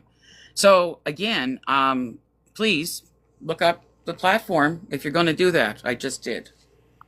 I'll provide a source. It was actually something they said before he came out. I with want the to. cost So, of well, platform. again, if you want to say a source is great, but if you don't have the actual fact to back It's that from up, CBC. Give me a second, that's and great. I'll So if post it. CBC fucked it up and reported the wrong thing, that's one thing. But I'm- when the costed Okay, platform hold is on, right in hold front on, of my hold on. face, Take I'm a breath. telling you. Take a breath. Everyone take a breath. CBC might have reported it at that point. But the biggest thing with platforms or with news is information is progressive, means it moves along. So things could have changed, right? You could have seen something from before the platform come out, but that's not what the platform is. When we're talking about the platforms, that's what we're looking at. Even if he said it before he was prime minister, that's under something he said before being in the occupancy of the prime minister, right? So this is where I'm the a policy- first-time home buyer. Yeah. And the way I see it is that they're going to push out more homes when there's actually a lot of old homes that really need to be renovated that could actually be lived in. We have quite a few abandoned homes in this area that need some TLC. What our government can also focus on, instead of building more homes, which is the Conservatives would bitch about 15-minute cities, for some reason they're skipping over that and making this one an argument, is if they put more grants towards us being able to actually renovate our homes. And that'll also help boost our economy, because now, granted we have tariffs, my home was built in 72. I have 4 pane sliding glass windows, and I live in an area where it hits minus 40 sometimes if the weather's right. And it gets fucking cold in my house. There is probably over 10 windows in this house on the upstairs that still needs to be replaced, as they ended up doing the downstairs windows with a grant through, I believe, Fortis, because I'm in BC. And now we're looking into being able to have them help supplement us to get the rest of these windows done, so that way our energy levels go down on the price, because our gas bill during the winter is almost $300 a month. So if our government again took a look at the homes that were sitting there dormant, or the dreaded one of the landlords that like to, AKA, and they just did this to my mother and my kids 2 weeks ago, kick them out so they can do a renoviction. We would get a lot further if we were able to stop the landlords from being able to turn these second homes into a flip home and then increase the rent on them so they can get their profit. I lived in that place for entirely too long. It's full of mold. It's condemnable. I will be making sure that that happens, because they've come to my mom and my kids and said, oh, well, we're going to move our son in, so you have 4 months to get out. So he's probably going to slap some paint on some walls and do some things, and then he's going to turn it around after I think it's a 6-month period or 12 months that the family member has to live in the home, have them move out, and then move new people in. We have a huge crisis of this happening. He's also been nailed for having other properties where he wasn't living on premises for more than 12 months, and instead of paying the fines, they came after me and my mom and told us that they were going to increase our rent $100 a month. So we were paying the taxes on their penalties. All right, guys, I love you all. I'm going to bed. I haven't really slept, so Have a good sleep. No, go, Smarsh. You're going to be up later, so go have a nap. Definitely, Marcy. Thank you so much for being a part of everything today. And I'll be back. I just need 2 hours. Yes, you do. Okay. alrighty. So in the meantime, guys, I'm supposed to be going to work, but apparently it's being canceled. So, I mean, I'm going to be around more so today than I thought I was going to be. So yay for that. Nice. Updated news. Moose, you bring the positive. It's okay. If you have a minute, if you don't mind, Moose, I do have the actual platform in front of me. And I'm actually looking at the Canada build, everything where this is coming up. Nowhere. Again, we're going to be calling it the Create Build Canada Homes, right? And again, the government is going to act as the developer to build affordable homes at scale, including on public lands. It will develop and manage projects and partners with builders for the construction phases of the projects. Build faster, smarter, sustainable, and more affordable by providing $25 billion in financing to innovate prefabricated homes. There's your kicker right there, folks. Okay? And again, if you've got 2 people living in a home, they don't need 5 bedrooms. But if we turned around and had 2 homes that had 3 bedrooms each, that's going to have more people that are going to actually be able to have it. And then there's going to be 4. And then, we have more people that are going to be turning around. And if we had more 2 and 3 bedroom homes, that again, if you happen to say, oh gosh, you know what, we're having twins, this is not going to work, we need 2 more bedrooms, you can take what you've got and either have the option to renovate it then at that stage in the game, or you can put it on the market so that you can go and buy a newer home. But I have sat here and looked through this entire plan. Not once does it talk about anything on that comment about the GST. To be completely honest, that GST situation is totally on the Conservative platform. It has to be a new build. That's where that GST is. New build only, just for the record. Mickey Mouse, I see you're back. Did you want to chime in at this point? Yeah, I just see there's a couple of sources I just found where it says newly constructed or substantially renovated would be eligible under $1 million. So where did you find that? And I actually believe that the renovated situation means that you're providing an extra home for someone. So you're taking in a tenant. That's where that renovation comes into play. Every time I try to send the link, it says it's too long to send. Okay, that's fine. But just tell me via voice, where did you find that? What? Hold up. Ratehub.ca, and it's on CBC about that. Okay, so what are the dates? Those are the only 2 links that I've seen so far. It's probably before the platform came out. Let me check right now. Okay, so if it was before the platform, you have to go on the most recent platform, costed platform, because that's the most up. 26th. Sorry? It says March 26th. March 26th? Okay, so that was definitely before even the first platform came out, right? So that's where you'll see, the Liberals definitely fine-tune their platform from something that they might have said earlier, something that Carney might have said earlier. So I'm not going to discredit that that's there, but at this point, the most recent and the best thing to go off is the content platforms put out by the party. Hey, big day today, Canada. Hey, what's up? Hey, Indeed, That it grind. is. Sorry, the dog's barking, everyone. Who do we got who just joined here? Grind. What do you got to say about today?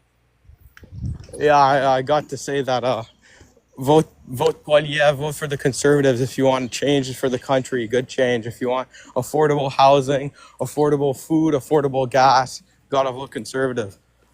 Okay, so I'm going to break that down a little bit. So what has Pierre Poilievre and the Conservative Party done to say that they will give you affordable housing? All right, let's look at his housing policy. Well, he's going to cut the GST tax on new homes under $1.3 million. He's going to build 215,000 new homes. He's going to reduce 2.3 million. Yeah, He's going to reduce. Hold He's on. going to reduce immigration from 500,000 to 250,000. Why? Why would we We have reduce the less immigration? demand. Because domestic people born in Canada can't find a job. That has Exactly. nothing to do with the fact that Hold that's on. not true. Over immigration. Yes, it is true. I'm a 22-year-old who just Stop. graduated. It's not true. It is That's true. not true at all. It is totally true. I can't find a job. I had to, Where are I you applied to looking?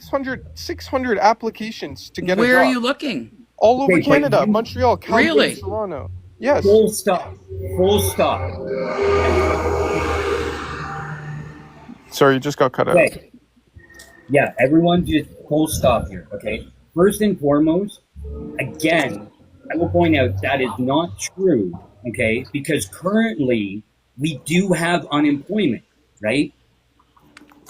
So if we have unemployment and we have companies asking for workers, that means there's jobs for the workers, regardless of how many people are here through the immigration system or refugee system.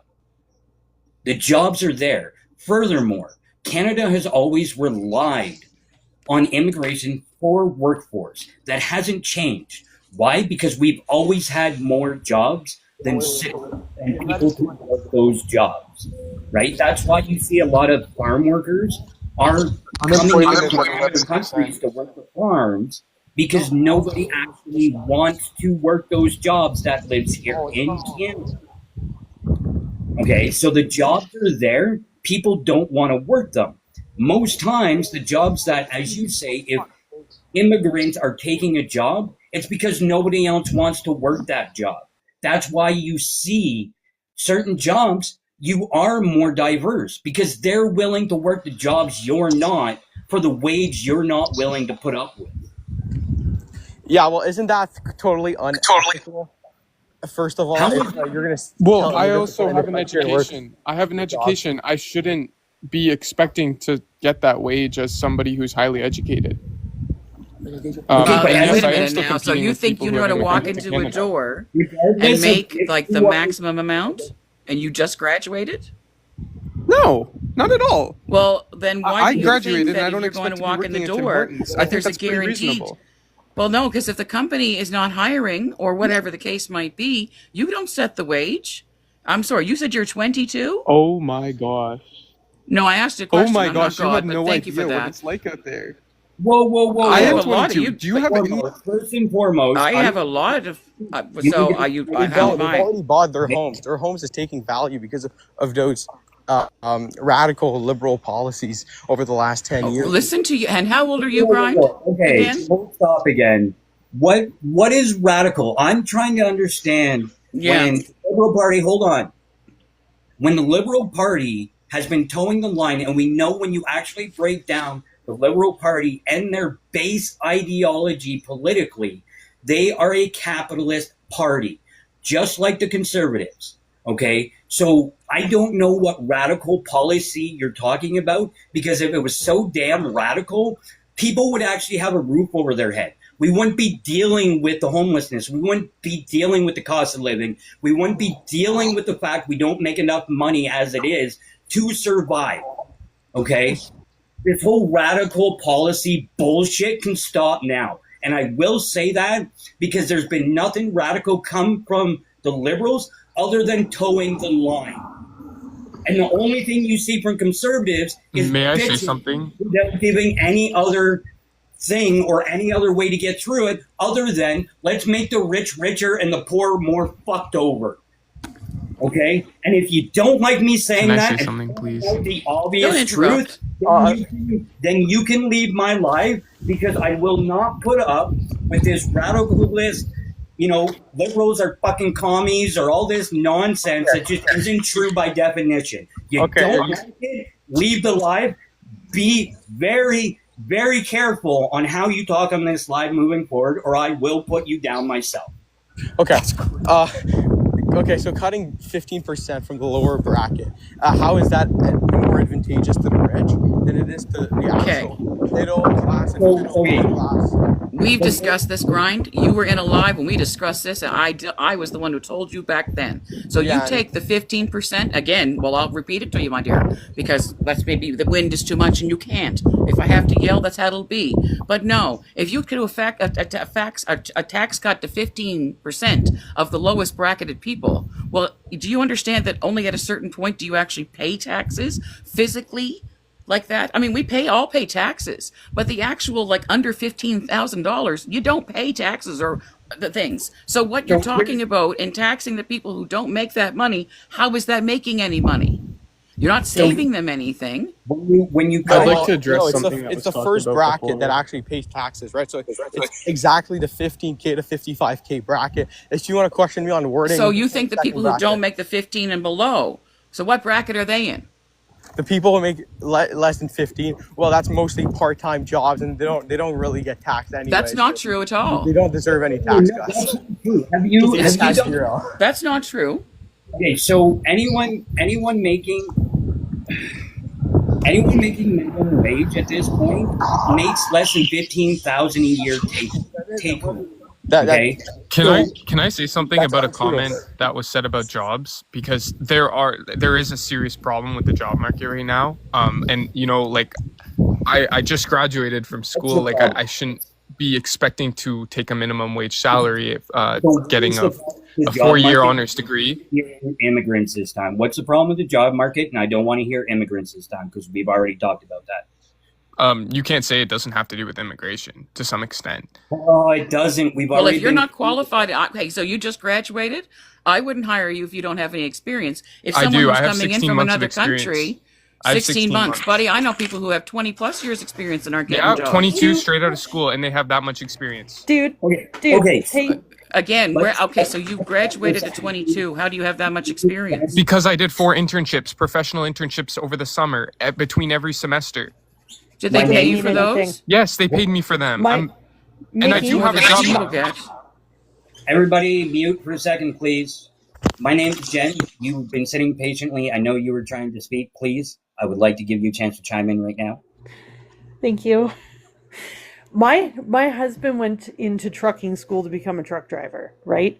What we didn't know, because and this was due to a car accident totally changing his career in 10 seconds, so don't think that can't happen to you. But anyway, he ended up going to school after losing his years of career of what he was doing.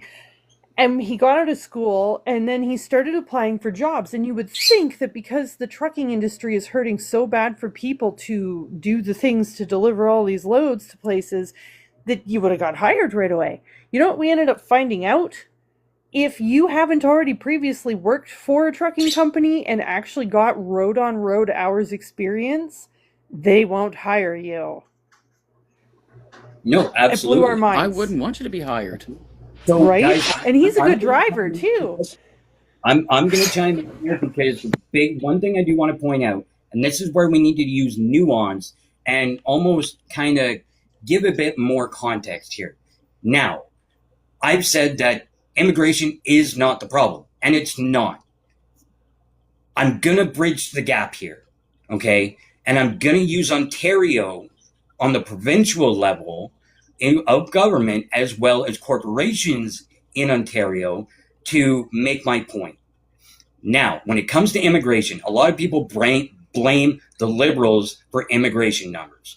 Let me break down the fact that immigration numbers are based on what provincial governments negotiate with the federal government, which means the province, so Ontario and Doug Ford with the Conservative majority, has gone to the federal government and said, this is what we want for Ontario for immigration. This is what we want for numbers. This is kind of the sectors we want to see those people in, if possible, yada, yada, yada. Okay. Yeah, and Doug Ford isn't the true I'm not done. conservative. He's basically a liberal. He's a red Tory. I am not done. So, that being said, that's how immigration levels are figured out on a provincial level with the federal government.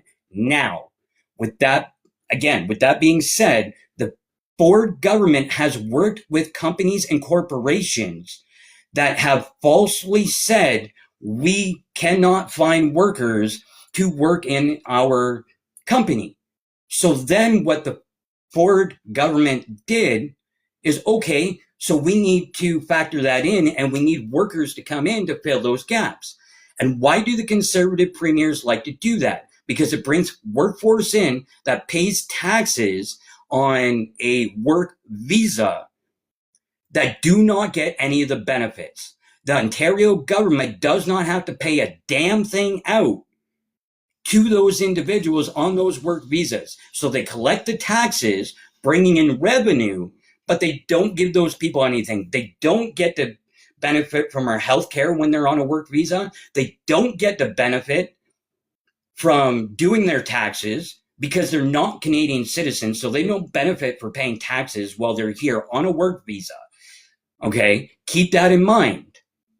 So when it comes to all this stuff, especially when we're talking about immigration, you need to also put in the fact that those companies and corporations are benefiting because, and it's been in the news multiple times, different sources, you can go look into it if you want, where they've talked about people that come on a work visa are literally stuck working the same job and cannot choose to find a different job, whether it be for better pay, whether it be for better conditions, because they're either not liking the job because of the way they're treated by their employer, or it's not a suitable job for them as an individual. But they are stuck working that job because if they quit that job or are no longer working it, cannot stay in Canada on their work visa. So companies and corporations, the corporate mechanism is taking advantage of the immigration system to benefit themselves, and so is the provincial governments. So that's not the fault of immigration, that's the fault of fucking capitalism. Full stop. Comment? Well, the housing crisis, there's no denial that bringing in more demand and not creating more supply is going to worsen the housing crisis. And more immigration, that's what causes that. Next point, housing crisis, stop. He's going to blame immigration. And then what I'm going to do is get him and encourage people to go back and look over time. Because as I've mentioned before on lives, and I always pointed out when we're talking about immigration and housing, and I always hear this talking point. The biggest thing people don't realize is regardless of party, okay, I'm going to say government as a whole. I'm not saying a party. I'm not being partisan. It's the government as a whole, where the federal government after World War II took up the mantle of building homes, okay? After that surge, what happened? People wanted the condos. People wanted more upscale. Set up my cable. Done. Oh shit. Yeah, shit is right, and I will drop you next time you decide to chime in when I'm not done. So, what happened is... All right, Mickey, get all your bros to go vote. Government got it. Okay, I'm not doing this. I'm just not doing it. So, to my point, the government got out of building homes and put it on private corporation and private companies' shoulders.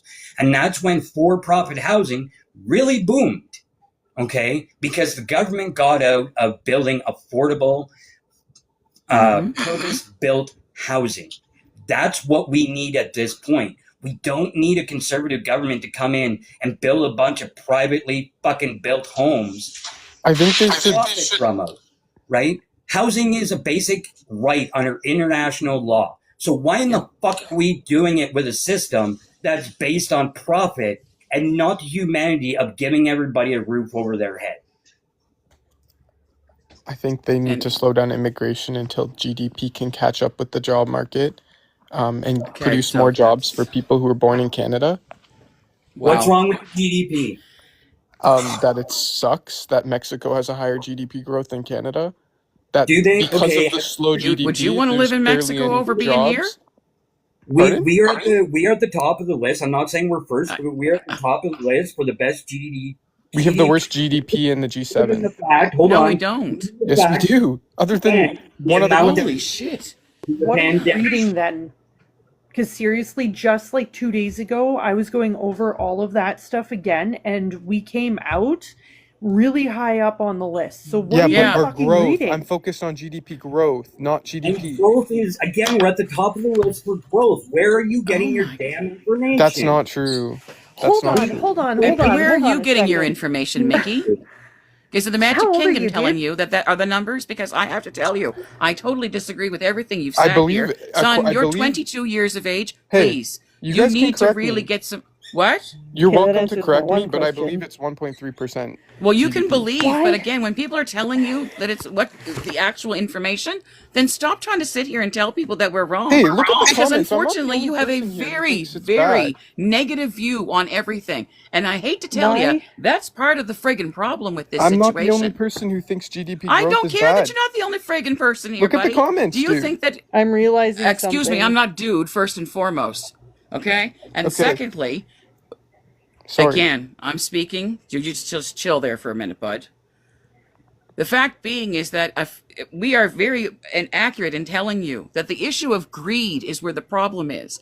Everybody Yes. and their dog needs to keep up with everybody else. The corporations are the ones that are running this. Do you understand? I mean, let's sit back here and look at the fact that friggin' Katy Perry decided it was great that she got to fly into space. Do you know where that phallic-shaped rocket came from? We bought that. We should all be flying up in that. We shouldn't be flying it up in it at all because of the amount of pollution it's putting in the friggin' air just to entertain yourselves. And you're sitting there crying. The privilege? What privilege? Honey, you were The privileged before you privilege. got on that friggin' rocket. And we have all paid for her careers too. Why is she getting to benefit from those things? That money that was built to build that friggin' rocket, how many goddamn homes would that have bought internationally and built for the average person? Oh, right, I'm for not sure what you're Bezos's talking workers. about right now. Really? Or No, fed well then, food honey, then banks. maybe you should really educate yourself. Are you talking Okay? about like a real spaceship? Because I'm actually confused. We're talking I'm about talking Yes. about the rocket that actually Bezos has because they all had, again, they had to have their big phallic energy to all get their rocket ships up in there, and they all Hey, have had I don't them. agree with any of that. I don't know how that has to do with Why? immigration. So again, we're talking about the privilege. This is where, if the money had actually, instead of being built to have that, to entertain themselves with an expensive toy, imagine how much Bezos's workers could have benefited from the building of that rocket. The everyday person who orders things on there because they have to or they want to, we've paid for that rocket for his entertainment. Are we ever going to be able to ride on it? Nope. yeah. Do I Nope. want to? Nope. So the The biggest amount thing of pollution just to go up that you don't even go into space. There's the other point. You're the not biggest even in space. You are on probably one of the highest points in the atmosphere, but you are still within the Earth's atmosphere. What the is up with biggest this thing I want to point generation? out, yeah, no, Yeah, this absolutely. I would say this generation actually knows how to logically reason. No. I No, don't you think don't. you Dude, you're do not because too you far think of behind me, everything man. as a want and you Dude, think that it's a need. And again, stop calling people dude here because I can guarantee Lack you of there's only one education. dude and none of them are the ones that are speaking to you. So For you. just quickly, guys, and then I do want to give Jax a chance to chime in. She did come up, but before Jax, the biggest thing I want to point out here is, and I've said it, I don't know how many times, but I'm going to say it again. The biggest issue in society, whether you're talking about on the country level in Canada or you're talking globally at this point, is corporate greed. And I will couple that with the government as a whole. And I'm not picking a side or party, okay? Because corporations get subsidies. corporations get tax cuts. When something goes wrong with a big corporation in the oil industry or auto industry or any of the major ones, what happens? They get bailouts from the government instead of letting the capitalist system we're supposed to be living under do its job. And if that company doesn't survive, it doesn't survive. But why is it that when we give corporations big money through subsidies, through bailouts, through tax cuts, that nobody sits there and complains about it? But when we talk about actually distributing the wealth to help those that actually need it the most, this is the type of conversation that happens when everybody deserves a home. Everybody deserves not to go hungry. Everybody deserves to have the bare minimum to survive. So why is this even a damn conversation when, again, greed and corruption and corporate fucking love? I don't disagree with you that these are all issues. I definitely don't disagree with you about these things. So that's why we're pushing back, and this is the stuff that we're telling you. This isn't what I was talking about, though. And that's what the conservatives want to do. Okay? Even when you look at, you talked about things before the election. Let's talk about Pierre Poilievre before the election, because at one point he put out a 15-minute fucking video about housing and the cost of living. And a part of it was talking about building homes in BC. And he also told you that that company that was going to be building it was a private company coming from a different country to build those homes, those luxury homes, which nobody would be able to afford except for the top 20% richest in Canada. And you think that's going to solve the damn housing crisis? This is the problem, because the conservatives are about corporate greed and making sure they get their fucking comeuppings and they make record profits like they have hand over fist year after year for how long now? And we're supposed to sit back and think that fucking trickle-down economics is going to be the thing that solves everything, even though we've been living under trickle-down economics for over 50 years, and anyone that isn't at the top is still getting fucked over. That's what the conservatives want to do. That's the line they want to toe. Hell, in some ways, the liberals do as well. So, in many ways. Many ways. Pierre Poilievre is going to fix things. I don't know what the fuck you're talking about. I'm sorry, but I don't. But also, like I said, these problems were recognized in 2012, many of them, and the Liberals did nothing to fix them. They just exacerbated them and made them worse. It's more affordable for me to... And then I'm going to give the floor to Jax because she's been waiting patiently. Yeah, for sure. Earlier, it doesn't matter as per party. This has been building up. It's the same cabinet, though. Since the early 60s. Okay, there's 3 people who will be different in the cabinet. So are you telling me that every government since the early 60s has been a liberal cabinet, and that's why we're seeing this housing crisis? No, because there's been conservatives in the housing crisis now has let's talk about the fact, if you want to talk about people still in cabinet, let's go back and talk about Poilievre's been in cabinet for 21 friggin' years. Yeah, and what has he done? He's done nothing. He was part of it. He did nothing. The average home price was $450,000. Well, okay, hold on. So the number 6 that has been talked about has been to the point where they show it's been 6 was the number of houses within Quebec in 1 year. So let me clarify that, okay? That number is not necessarily correct, and that was fact checked by Rachel Gilmore. Does a fantastic job.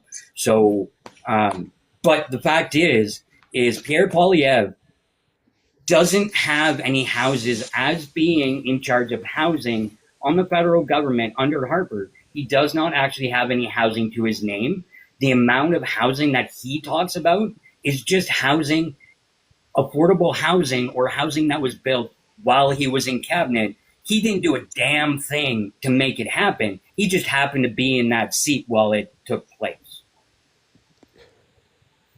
Okay, I don't disagree with that either.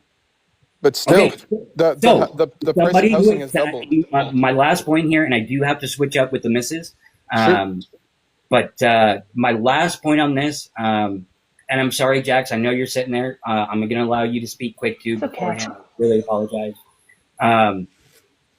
But like this whole thing about the liberals this, the liberals that, again, You need to go back and look throughout history, not just the last 10 years, because the housing crisis has been exacerbated over a number of decades by multiple governments led by both sides of the aisle, and neither one of them have done a damn thing. And when Pierre Poilievre has been a career politician, having a seat for 2 decades at this point, and has nothing in his hat, no feathers to say, hey, my name was on that, I got that done.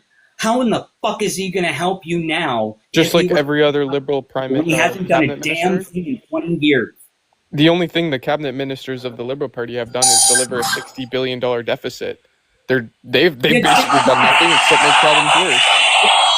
So that's, I'm going to let you chime in right now because So the Liberals have done nothing, eh? I'm an Indigenous woman.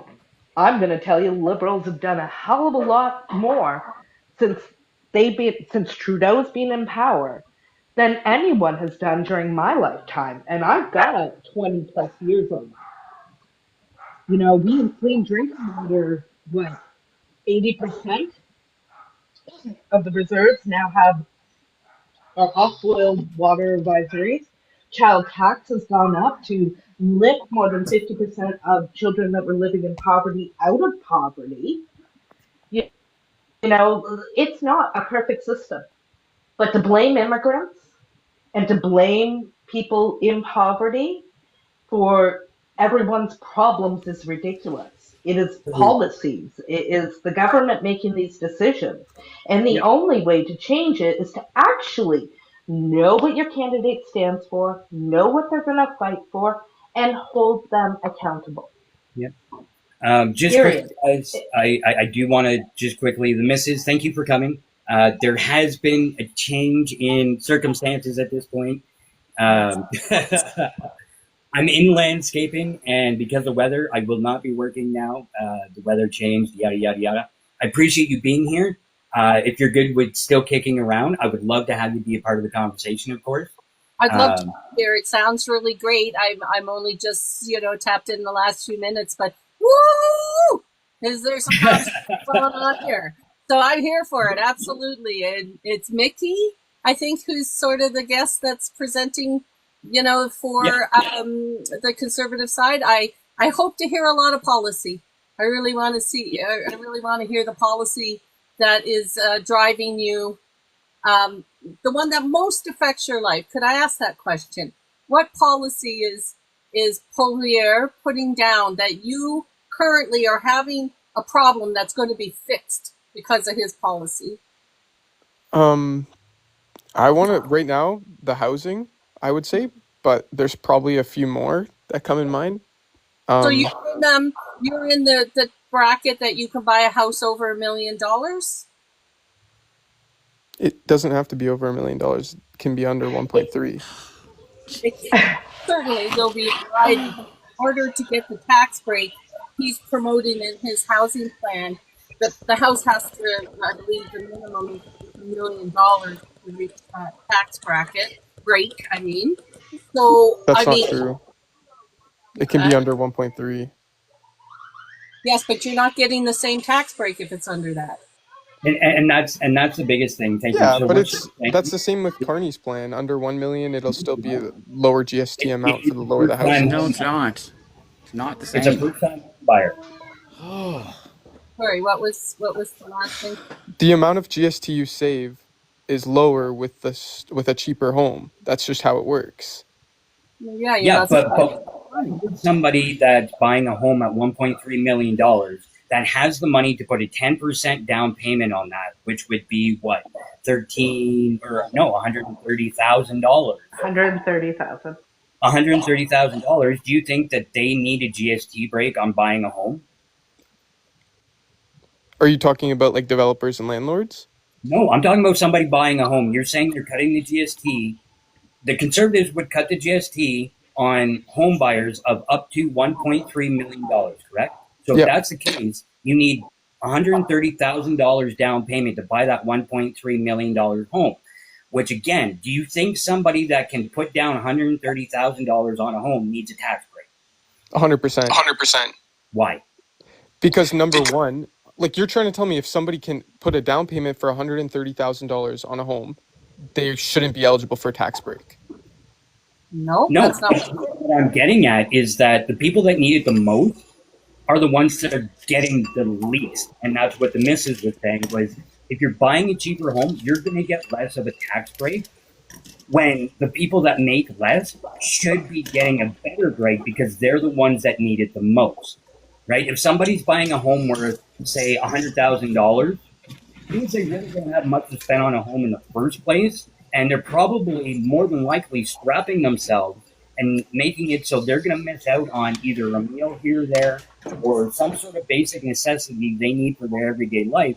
Should they not get a better tax break than somebody that can put $130,000 down, probably has all their adult toys, like whether you want to say it's four-wheelers or a boat or this or that, and they need a house that has 3 garages to hold those toys of theirs and their vehicles. Yeah, And I get where you're coming from. person just wants a place to lay their head that they can say is technically theirs.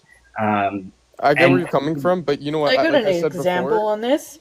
giving I- the we- ability for landlords and developers to be eligible for a tax break will allow them to find more venture opportunities and producing more houses, creating more supply, and therefore reducing the price and the cost of housing. Yes. What for all does of us. any of that matter if nobody can afford the house? Yeah, That's- the only reason why we were Why able to put does $100,000 any of that More matter? on supply our will house. cause cheaper housing.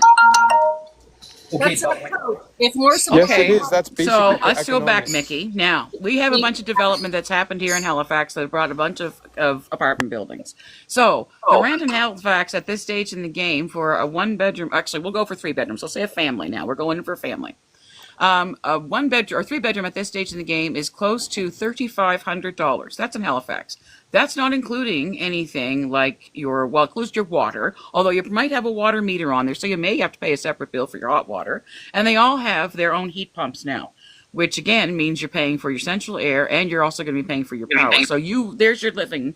You're not getting any benefit of that. Okay. Now, when we flood the market, though, with a bunch of new homes and more apartment buildings and things like that, that doesn't necessarily mean that the rent is going to fall down in those apartment buildings, even though we flood the market with all of them. Why? Because the landlord doesn't want to have the profit taken out of their pocket. If I Yeah, can have a place here, hang on, don't interrupt me. If Sorry. we have places here that are $1,500, we'll say that's the cheap end. So we have $1,500, but we have how many buildings that are filled with the exact same apartments? And then all of a sudden, do you think other places are going to go for $1,300? If they do, that's fine, but they're probably going to be geared for more people. But do you honestly think that the person who's got the $1,500 rent is going to drop that to $1,300? I'm not talking about rent. I have no am, interest in because renting. not everybody wants to build a home. And even if you do build a home, there are people who do build apartment buildings because they're making them for other people to live in. Okay, Right? hold on. I got one. I don't think that either policies on the liberal or conservative sides are going to solve rent issues. That's not the problem here. The problem is that It's a lot still a of people home, wanna own though. houses. A lot of But people not in everybody Canada want to wants own a to. home. stop, guys. Full stop. Jen, you've been trying to chime in. Thank you. I'm a first-time home buyer. There's a couple factors as to why I ended up becoming a homeowner for the first time. 1, COVID. 2, bad car accident for husband. And 3, interest rates dropped significantly, which was fantastic. So, landlord pulled his crap. I said, that's it. Get the lawyer to button everything up with the thing. Let's start looking for a place. We bought almost just over 3,000 square foot home, 2 bedrooms. What is there? 2 bathrooms, 5 bedrooms with a rec room, right? We were able to put down over $100,000 into our mortgage that was under $300,000 only because COVID and interest rates dropped, right? But then, because we had to buy an older home and it's not newer, we got plummeted into thousands of dollars of debt to fix what needed to be done just to get by. And we're on a well, so we got to deal with that too. Which our well is as old as the house, so it's ready to go at any point in time. Without the whole combination of all that shit coming together for us, absolutely would not have to be or be able to at all buy a house. And the other kicker is I had to move 5 hours away from a town that I've grown up in because we couldn't afford to even buy a house down where we originally were from, even with COVID interest rates. So having have your first home buyer's tax and all your credits and stuff is needed for people when they're buying homes, because it doesn't really matter. At some point, if you can buy a home, you're still going to end up broke. We've been trying to get out of almost $20,000 debt now for the last 5 years. So the house was cheap, but then we had to get all the things done to drink clean water, because we have contaminated well water. We had to make sure that the plumbing was done. There was so much shit. The roof started leaking. The driveway is an issue. Like, the list is long. So anywhere that a home buyer can have a break, it's absolutely needed. We have one income. I'm disabled. I can't work. So it has been an absolute fight this whole entire time for us, on top of having 3 children. And with somebody had brought up rent earlier, and I think it's very important for context, because the biggest thing that I point out when we're speaking about having a roof over your head or a home, the fact is given the way things are, and even before the exacerbated housing market the way it is, paying rent, on average, renters pay more in rent than people do in mortgage. And the way that the rent system is set up, especially now that we've seen a very large increase in rent prices, there's no way for people that rent at this point to be able to save up to buy a home. So the rental market is absolutely important. And I'll also couple the fact that you have corporations buying up houses and then turning around and renting them. So the corporate mechanism is making profit from renting houses instead of people that would actually buy and live in that house and build their own equity. Corporations and even landlords, even private landlords that buy multiple properties to rent out, they're taking that chance for somebody to buy a house and build their own equity, and they're building their own equity instead of allowing somebody to do so by buying the house themselves. Mrs., you wanted to chime in, I think, there. And then Jax, it's been a while. We heard from you. Hey, thank you. So I've sort of 2 points to ponder. With the plan that the Conservatives have put out, that really supports a developer. So you get basically a 10% discount on every million. But if you're a developer and you can buy 10 individual houses, which is not an unusual story, you buy 10, you get 1 free. Oh, isn't that fun? That's so nice. But how does that help the everyday guy? Mickey, this is what I was saying. Just how does this help the individual person?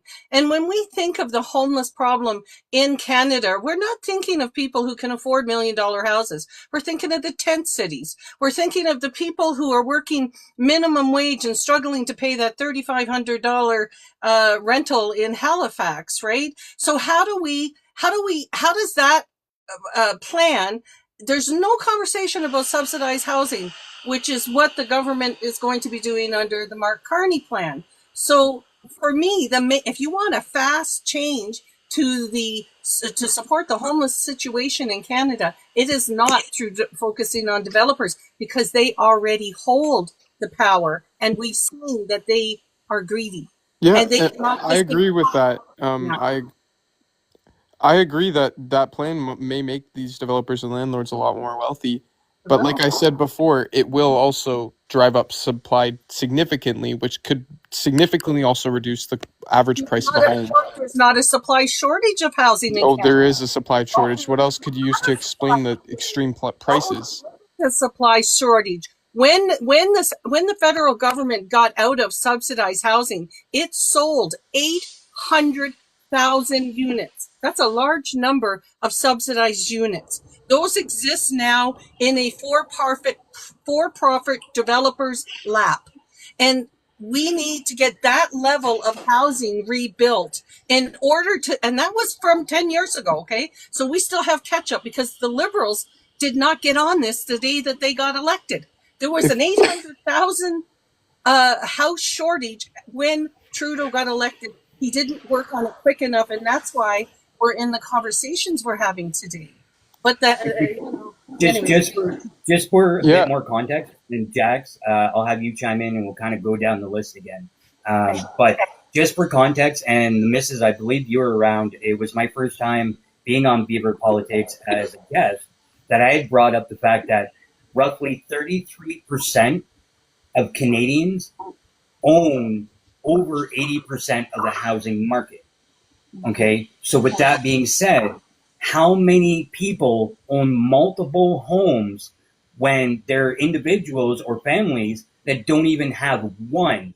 And the ones that have the multiples are making profit off of the ones, again, making it so somebody can't buy it, build their own equity and their own life with their own home. Jax, did you want to chime in quick?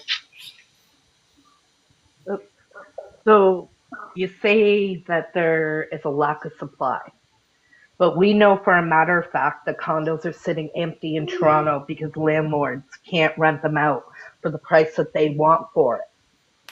We know that houses are sitting empty so much that municipalities are starting to tax owners for having empty vacant houses. So it's not a supply issue. It is a greed issue. There is no question. It doesn't make sense either. Because here's the thing. When we house people, we get them healthy. When we get people healthy, it's less strain on our healthcare system. When we get people off the streets, we're able to get them into the social services that they require to be healthy, which then again takes it off from our healthcare system. It costs less money to house a houseless person than it does to keep them on the streets. So if you want your government to be responsible for your taxpayers' dollars, you need to start demanding that we take care of these people, that we help families who are couch surfing with their children to get into homes and to get into a community so that they can get back to work, so that they can, do well in school and go to college and university and all the right things. Giving millionaires, giving landlords, giving foreign investors breaks so that they can own a property is not going to help the average Canadian. It never has. It never will.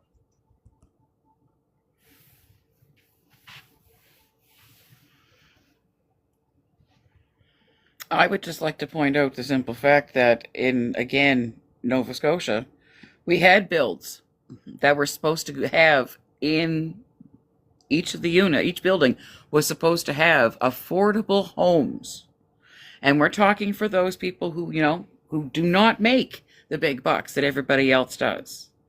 Those units were taken out because the builders weren't going to be making enough profit. And yet they did receive subsidized money from the provincial governments. So if they're still making the money, then I hope that they're giving that back that was provided by the government, because you didn't keep up your end of the contract here. So yes, there are a lot of places that are even, and again, let's understand, a home doesn't actually have to be a house. A home could be a condominium. And some of these condos are quite, they have your all full appliances in them. They have got everything in them. Not everybody wants the backyard. Not everybody can maintain the backyard. So we have people who can do that for us, right? So understand that portion of that as well, Mickey. Like, these are things that have happened. I appreciate that you are a young person and you're facing all of this. Can I give you a little tip? I'm 51. I still don't own my own home. I have never owned my own home. So yes, this first-time home buyer situation affects people in every age bracket. Don't sit back and think it is just a young person's problem. And it certainly isn't anything in lack of what I have done. Well, no, but again, your point was you've pushed the fact that you're 22 and you can't find a job. That you couldn't find it because of all this education. It shouldn't take 600 applications to find a job. But and that's again something that comes with you, like, though. It's more than that too. Like, there's these ghost postings online. Like, there's plenty of really messed up. In fact, the job that I ended up getting, there ended up being several 100,000 applicants for it. And they posted the job, but they preemptively told me that they were going to give it to me. And all these people ended up applying to a job that they never even hired someone from. And it's just a messed up system. There's ghost postings that that seems collect to be your very data. unethical. They collect your data on who you are and your background, so that when there is an opportunity and Canada does grow economically and can actually give these people jobs, they're able to accommodate that. The whole job situation in Canada is really messed up. Like, Can I speak on this? especially for new can I speak on graduates. this? Yeah. So what I was gonna say is that you have to remember that what we did as Canada is we go, hey, there's this huge amount of labor that we need to fill these positions. A lot of them were entry level. They could be customer service. They could be data entry, things like that. I hate to break it to a lot of you. That market's only going to shrink. And if this is not blaming immigration in any way, shape, or form, it's the fact that AI is going to take your job because it's a lot cheaper to buy software like administration. Long before I was in blue collar, when I was taking my admin schooling, over 10 years ago, they warned me that there are now systems in place that administration is automated. A lot of office work, data entry is automated. So I made the swap to blue collar. So here I am, an operator. I run logging equipment. I run construction equipment. I run mining equipment. And I'm up in northern BC. You'd think I'd be absolutely set. I can't get work. I was driving 2.5 hours to Prince George from Mackenzie to plow snow. I flipped my car in the ditch and almost killed myself trying to get work. So the whole notion of just move to a small town. There's houses here right now that are under $110,000. They're 3-bedroom, 2-bath. They're nice houses. Don't get me wrong. There's no work here. So I buy and I'll never get to rent it because now Site C is wrapping up. Twinning of the pipeline's done. We've got mines going to have capacity. Conifex is toast. Canfor is long gone. All the logging shows that I know of, all the buddies that told me, move to Mackenzie, bro. I got a job for you running skidder. Nah, bro, come on over. I got tons of snow removal work for you. Guess what? They're in Alberta. My snow removal company in Prince George just expanded to Edmonton. RockTech just expanded to Edmonton. I don't know if I'll have snow removal work in Prince George now. So here I am in a small town up in the north with a very diverse portfolio experience, and I went to school and got certified, and I cannot get votes. That's right. Whoever's in the chat saying Zimmer, yeah. Why is our conservative guy not going? Like, it would be a prime time for him to go and talk to the federal government and the provincial government and go, hey, logging's dying. Look at these tariffs. They were 8% last year on all softwood products. That's toilet paper, everything. They got jumped to 14.5 before Trump even got in the door. What the hell are these conservative leaders doing? They're letting our industries die up here. They're absolutely dying up here. The conservatives aren't the ones in power, though. I'm telling you that in my writing, it is a conservative. It's been conservative in my writing since before I was born. So I have to go back as an operator, a skilled operator with lots and lots, 10 years of experience. I have to go get my heavy-duty mechanic to survive up here and move back to a bigger city. That's where I'm at. I don't have an entry-level job. I'm not in anything that AI is going to take over, and I seriously have to upgrade to be able to survive. So I just want to point something out here, Mickey, because yes, there's a lot of talk on the federal level about dealing with resources, getting it across the country, all that sort of stuff. However, the biggest thing I want to point out is you said that the Liberals, what I'm going to point out is when it comes to resources, whether it be lumber, so forestry, whether it be gas and oil, whether it be hydro, any of that stuff, all of that is under the jurisdiction of provincial governments.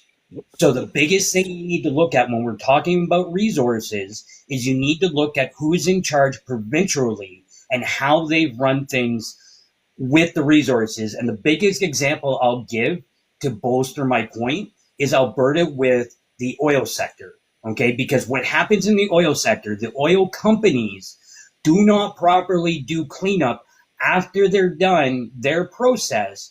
And what happens is the Alberta government under Danielle Smith and the Conservatives have been paying the cost of cleanup and other things for these oil companies with taxpayer dollars. Okay, that should not be on taxpayers to do so. That is the responsibility of those companies and corporations, right? So at this point, You should be looking at whatever industry that you have issues with or whatever, and the province they're in, and ask your provincial government why you're allowing things you're not happy about to happen. Make sense? I think I lost Mickey, guys. But yeah, that's pretty much like, we have to stop blaming the federal government for provincial matters and issues and things. Like, we have to hold the right level of government accountable. And I would definitely encourage you, Mickey, and this, don't take this as a criticism, but I definitely think you need to go and look into the jurisdictions of each level of government and what they're responsible for. No, I understand that very well. I know provincial, they handle education, healthcare, and police foundations. That's not the problem here. I know the federal level, they handle immigration, and I've mentioned this before. I see a problem when GDP is out. See, like, now you're interrupting me. You're not even letting me finish. I see a... No, because I've already stated to you, and I'm not going through this conversation again, the fact that the provinces negotiate immigration levels for each individual province based on what they need. We've been through this. I'm not having this conversation again with you. So please, if you have something else to contribute on the topic, by all means, but I'm not listening to the same point we've already talked about. It has ripple effects on the job market and housing. Except for they're not taking any jobs you were willing to do. So here's the thing, right? So I'm related to you because they're not doing any jobs that Yes, you they were are. willing You're to wrong. do. That's where you're wrong. Just the team that Did you apply at Tim Hortons? The job that I'm joining has, like, the team is 12 people, and 4 of them came from other countries, and they're not even permanent residents. May I ask what industry you're in, Mickey? Okay. Yes, what I'm industry in. are you in? Yes, Sorry, guys. I'm trying to answer. I was just wondering what industry he's in to give him a I'm- tip, if it'll help him. He's Yeah, kind of I'm in misguided electrical about engineering. politics, but what industry you're in, bud? Computer and electrical engineering. Okay, so are you finished your schooling? Where are you at with your schooling? Just finished, like, 2 So weeks ago. are you in? So you're doing electrical engineering. So are you doing like coding, like kind of like software Yeah. development? What? A little Coding? bit of everything. Embedded systems, like computer architecture, building computers, Okay. high performance computing. So I'm going to give you a supercomputing. huge heads up. Huge chunks of your industry are in rapid change and are going to be swallowed by AI soon. I'm not trying to be negative or hurt your feelings, but that is a very rapidly, I've got quite a few friends that do that. That is a very rapidly changing job market. Hey, and yeah, it's changing. It's not all, hey, it's not all the immigrants. And you have to remember that in other countries, if There's you've a lot got of country- immigrants. No, let me tell you something. If you've got a country with 40 million people and one with 1.2 billion people, they have a lot of talent. They're being hired on a global scale because they have massive talent and it's on a computer. They don't have to hire you. They might not have immigrants that come here. They can hire people that live outside the country. If they're more qualified than you, that's a very, very big pond, and there's some big sharks in that pond. And AI is very quickly going to gobble up a lot of that industry. I'm not trying to hurt Do your you think that's feelings. fair, though? Do you That's actually the world, think that's honey. fair? That's why I swapped to blue collar, because they ain't going to be able to go out and run equipment. There's Do you very think few it's fair? applications of AI in my market. That's why I chose it. I left admin and data entry, and I left all that because in like 2016 I left that industry because I could see it then. I could see it happening then. So I mean, unfortunately, that's going to be a very tough market. I'm not trying to dissuade you or tell you that you're not talented. I'm Oh, saying no, that you need it's to okay. buckle up. I You need got to something buckle up and figured put out. on your big boy pants. Go and specialize. If you can take any kind of course to specialize and put yourself above other guys, like for me, that's why I run other equipment. I've got logging equipment, construction, and mining, because I can jump out of this machine and I can go plow their snow in a loader. Hey, I can I jump please? out and build roads, right? Can I So respond? you have to specialize in your field to Hang be on above there, the other guys. trying to get a word in here. I don't think it's fair, though. I see a problem with that. I don't think it's fair that people who are educated in Canada, who grew up in Canada, who were born in Canada, have to compete. And as I said, on a team of 12, 33% of them are immigrants, and they don't even have permanent residency. I don't think that they should be driving up how competitive it is for a good job, a solid job that I've worked 4 years as an engineer graduate, busted my ass off, blood, sweat, and tears to get that degree, taking on 6 or 7 very hard and demanding math and science courses, and now I have to compete for this stuff. Like, it's not fair. Not fair one bit. Just unfortunate. Now will hopefully you always understand my there's frustration. there's immigrants in my industry too. There's a ton of temporary labor That's in what Hey, mining construction. I want to stop. give Mickey some advice from somebody who did employment counseling and helped people. So if you're 22, graduating with a 4-year degree, that means you were 18 when you went into your 4-year program. You do not have the experience. So it's about marketing yourself without that experience up against a DEI, meaning the same amount of education, but somebody else might have some experience. And because they're an immigrant, doesn't bounce them out of that equation.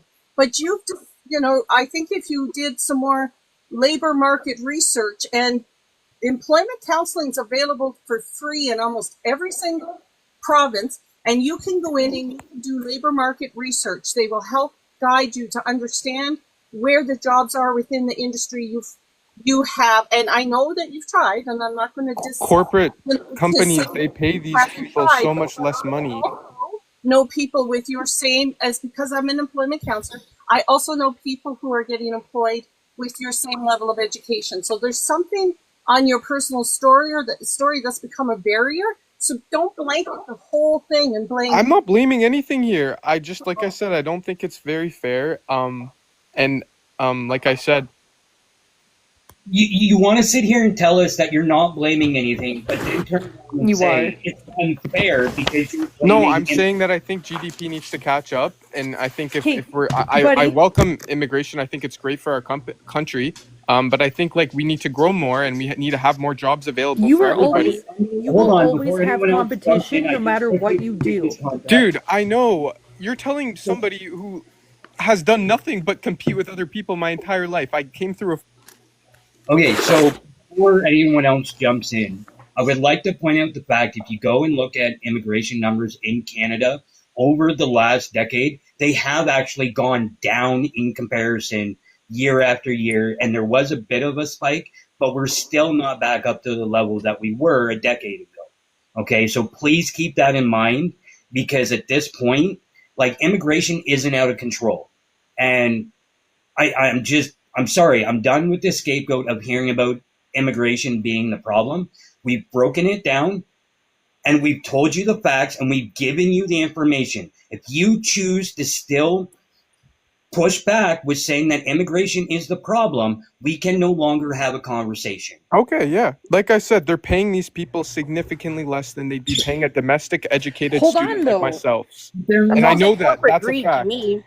That's not Moose, real. can I say but- something for It a is second? true. It's true. It's not going to matter.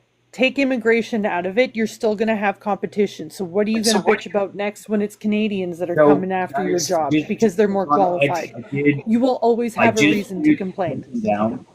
Yeah, I did just listen down because I'm not doing this anymore. I apologize. Mhm. I've had multiple conversations on the same topic with him while I've been live, and there's no getting past it. So we're done. No, having and he did this in the Mrs. Live this morning too. The other thing is employers are not going to hire people that can't do the service delivery on what they're selling as a product, whether that be a coder or somebody that's in the computer world. You have to, for whoever's buying your service or product, you have to produce results.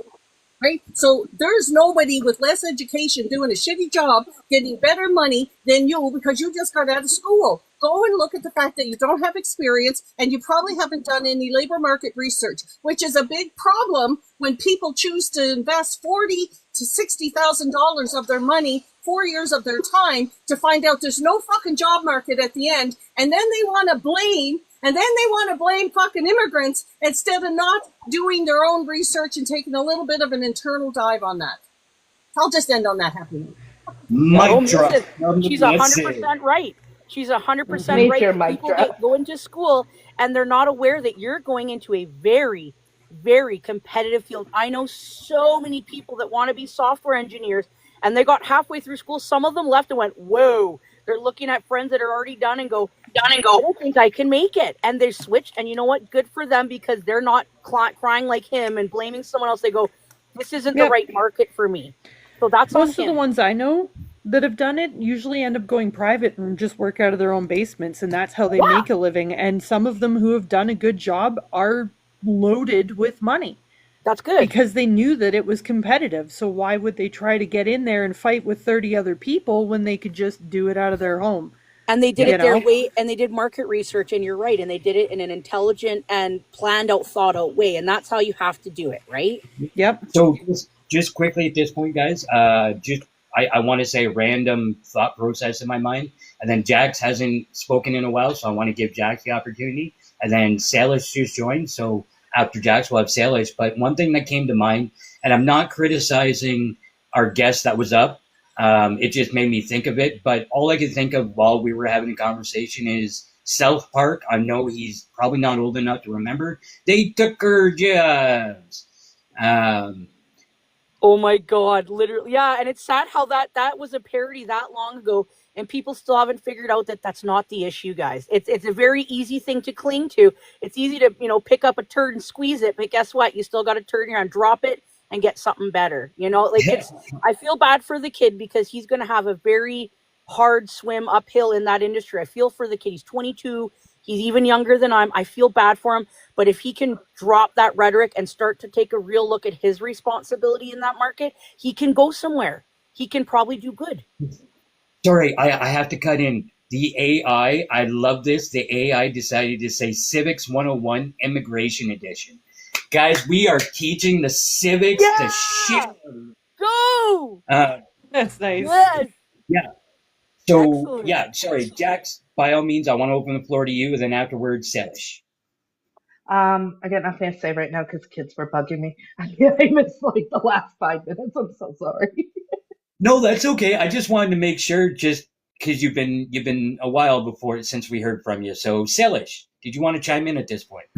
I just kind of rolled in, but all I really heard was another, I don't know, whiny 22-year-old complaining about a job he can't get when he has no experience for it.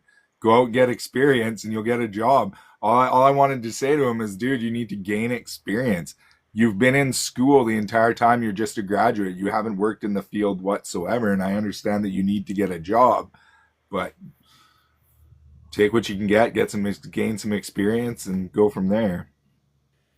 Where I come from in blue collar, you can go and get like $1,200 and it takes like 4 days. You can go get a skid steer ticket. You can go plow snow for the winter while you're at school. Then you can jump in. Okay, now they let you run the loader. Oh, they might let you go in the grader. Do. If he wants to jump in and guarantee a job, he should have gone into a better market, or something that requires a little bit less training. And you know what I mean? You got a little bit more opening to start in at the ground floor, in my opinion, right? And I think it's important to realize that the government does not care about your feelings on this one. The government sends people funding to go work where the labor market tells you to work.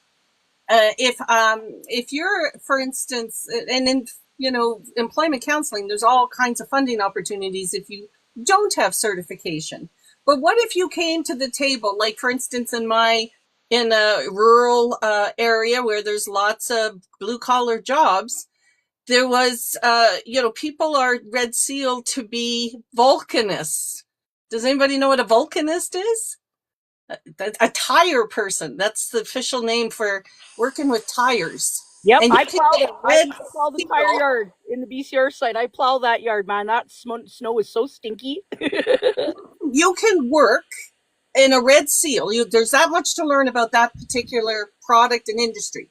However, it took a nosedive, right? In one of the crashes, resource industries about boom and bust cycles. And as, if you were a machinist, the government said, go to where there are mills and factories and go be a machinist. If there's no machinist opportunities in your location, you move. Doesn't matter if your kids are, adjusted to school, that your wife has a job or any of those kind of things. You go to where the work is.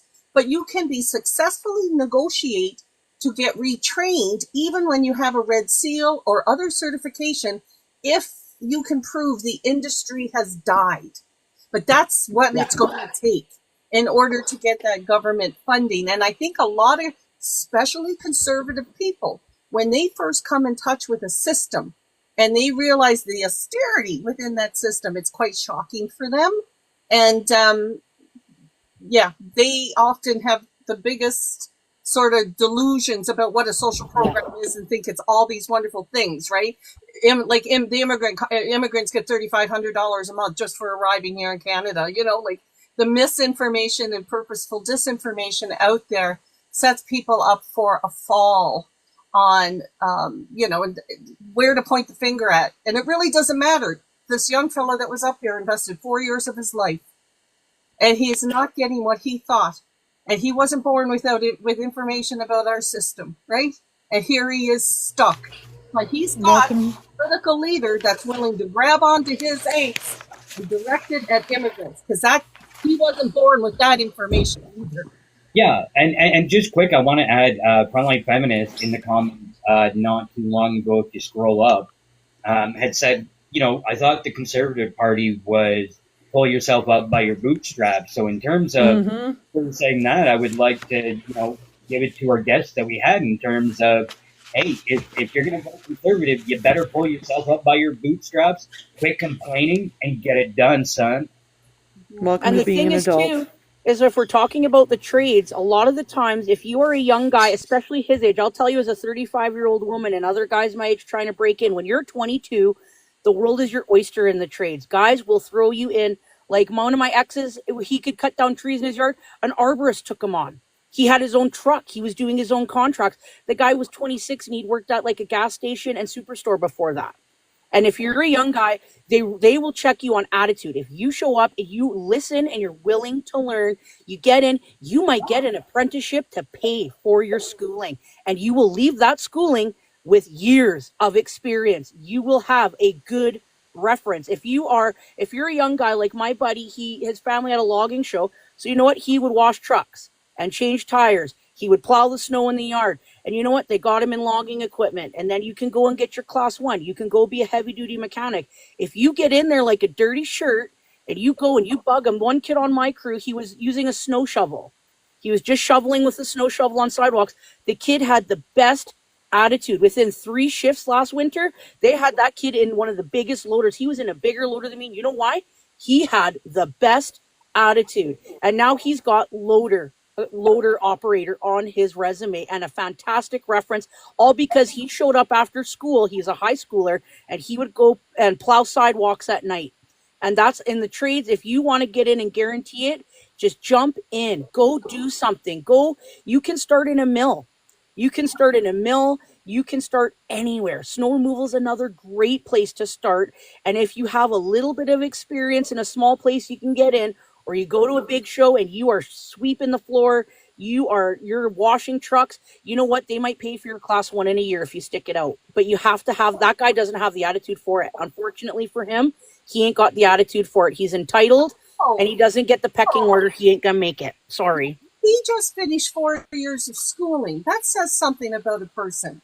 That says commitment, and that says skills, and that says that there's some smarts there. And he's very stuck right now. We've had a politician jump into his life that is taking advantage of his angst, right? So in that way, I'll give him some compassion. But he has yet to explore his industry. Because I have my niece is married to somebody that does that, working for a bank, right? If anybody's like Mark Carney's going to open up in job development in the banking world, I'm sure, the way that Tiny Trump would open up the oil and gas industry stuff. All our politicians come with connections, right? And in the most ironic of ways, that young fella may benefit more when Mark Carney comes into play, because his industry is going to be respected differently, right? So, yeah. He's 22, right? He's a baby. He's a no, but you know what? And I want to point out, and I hope if he's still around, thank you for coming up. I realize there's quite a bit of pushback towards you, but the fact is you were willing to come up and have the conversation. And I really hope that he did leave with more of a need or want to kind of explore how things are and figure out, governments, what level of governments, how the system works, that at the end of the day, if we can kind of sway him to do that, I think it's a win. And I would love to have another conversation with him like a year from now and see see where his point of view is or his life experiences have taken him. Yeah, that's a follow up, eh? Like, see Yeah. what the follow-up is on this one. Don't know what province he's from, but like I said, almost every province has employment counseling services, especially through EI, right? That's a federal system. Yeah. It might be good for him too. He may not realize it, but he may be doing an employment-based resume. He should be focusing on a skills-based resume. He might have skills outside of that. Like he should be focusing on, can complete multiple tasks at once. I can work independently. He might be a prime example. I have a lot of friends that they don't understand what a skills-based resume is. I have friends that are stay-at-home moms going back to the market, and they have schooling. But like you say, no experience. And I go, come on over. I'm certified by Microsoft Word, girl. I got you. And we'll bang out a resume. And they've got a job in a week. Some of them are managers now within a few years. They've got the attitude and you get them that job. And if you can figure out what you need in your market, and for a lot of these entry level places, you need a skills-based resume. If you don't have experience and references, you have to go skills-based. You have to, or go knock off. You can go take a typing test. My one friend, she went back and took a typing test, and boom, all of a sudden, all these jobs opened up to her. It was free at CNC. I believe I don't think she paid a cent for it. It took one day. Boom, she took a typing test, and that made all the difference for her. She's back in the workforce, right? Right. So, employment counseling starts you at all the basics: how to write a resume, how to knock on doors, and of course, we live in a digital world. How to master a database, right? Fear not database when you're applying for a job would be probably my guess. It's a new world. I haven't done employment counseling since 2012. Okay. Yeah, and another key point I think I mentioned earlier, but I want to reiterate is like the amount of people that are applying for jobs right now, because it's I've said it before, and it's like it's a workers' market right now, as much as people don't realize it, because every industry is hurting for workers right now. And you really do, like, if you put enough work into it, you can give yourself choices at this point. And we have the power as the workers in terms of negotiating what we want to do for what cost, and all that sort of stuff. But we need to start seeing more of a collective push or movement to say, no, we have the power right now. Why are we continuing to do this for, lack of better word, starvation wages? Yeah.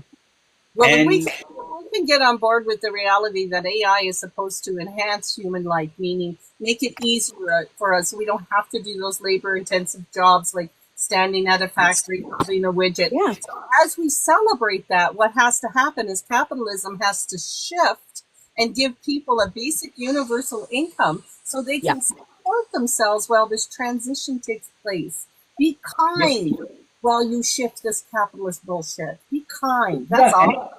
I also wanted to say something about AI. So that young guy we were talking about resumes. What a lot of people don't realize, I think, and I mean, I took this schooling like over 10 years ago, is that a lot of these resumes go through a software scanning process. They're screened before human eyes ever see them. So when a lady was talking about soft skills in the chat, she is absolutely right. Like if you apply to Canfor, you're going to want to see sustainability, environmentally, safety. If you do not have, and I grew up with, my friend was the CEO of Canfor. If you don't have safety on your resume, they ain't never going to see it.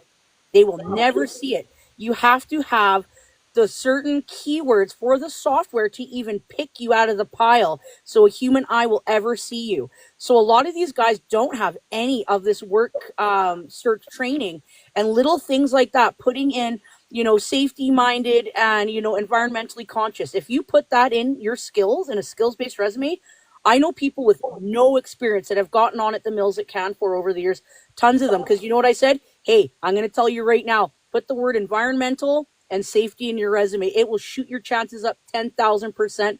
Some of them are still working for Canfor in the States, but they're going hard. They're still at Canfor and they're 18, 19 years old, had no experience. They'd never used a chainsaw. They'd never used a power tool. They'd worked at a gas station once, and 2 words on a resume.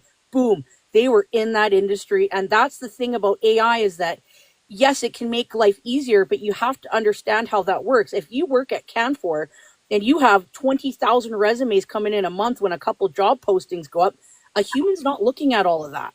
They're not. That's reality. And if you can use that system in an intelligent way, it can work for you.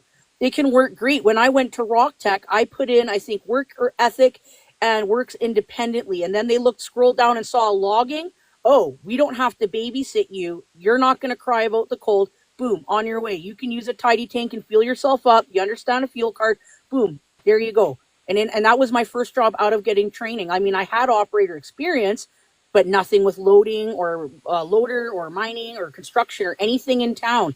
And it did not transfer over. I got no work after I ran skidder at all until I went back to school. And I will tell you, the province of BC paid 20 grand for my schooling. Gladly. They were glad to pay it.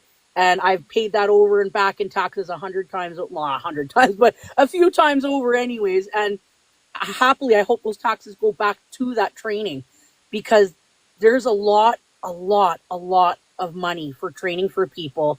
And it doesn't have to be 4 years at university. Oh my God, like Mrs., you would know. There's so much money for training, and it's not just unemployed, underemployed. So you might not be on EI, or maybe you're on EI and you're only working part-time. There is so much training. If you are in a certain demographic, like I'm a woman, I'm not Indigenous, but a lot of my friends that went through my program were Indigenous. The NFC set it up. And they were glad to throw that training out there. Like, here's all these young kids jumping at the bit, ready to get big boy jobs, and they just excelled. And they're all out in mines. They're all in Alberta. They're just killing it now because of a few months of training that the government was happy to pay for and get them in a better spot for them. And it's a better spot for the country in the long term too, because, you know, we need customer service reps, but you need people in the trades badly, desperately, especially a few years ago. Desperately, we needed people in construction and out in the oil field. We need it. Yeah, in employment counseling, it was identified way back then that there was going to be, you know, all the people retiring, and there would not be enough workers trained to replace those older workers.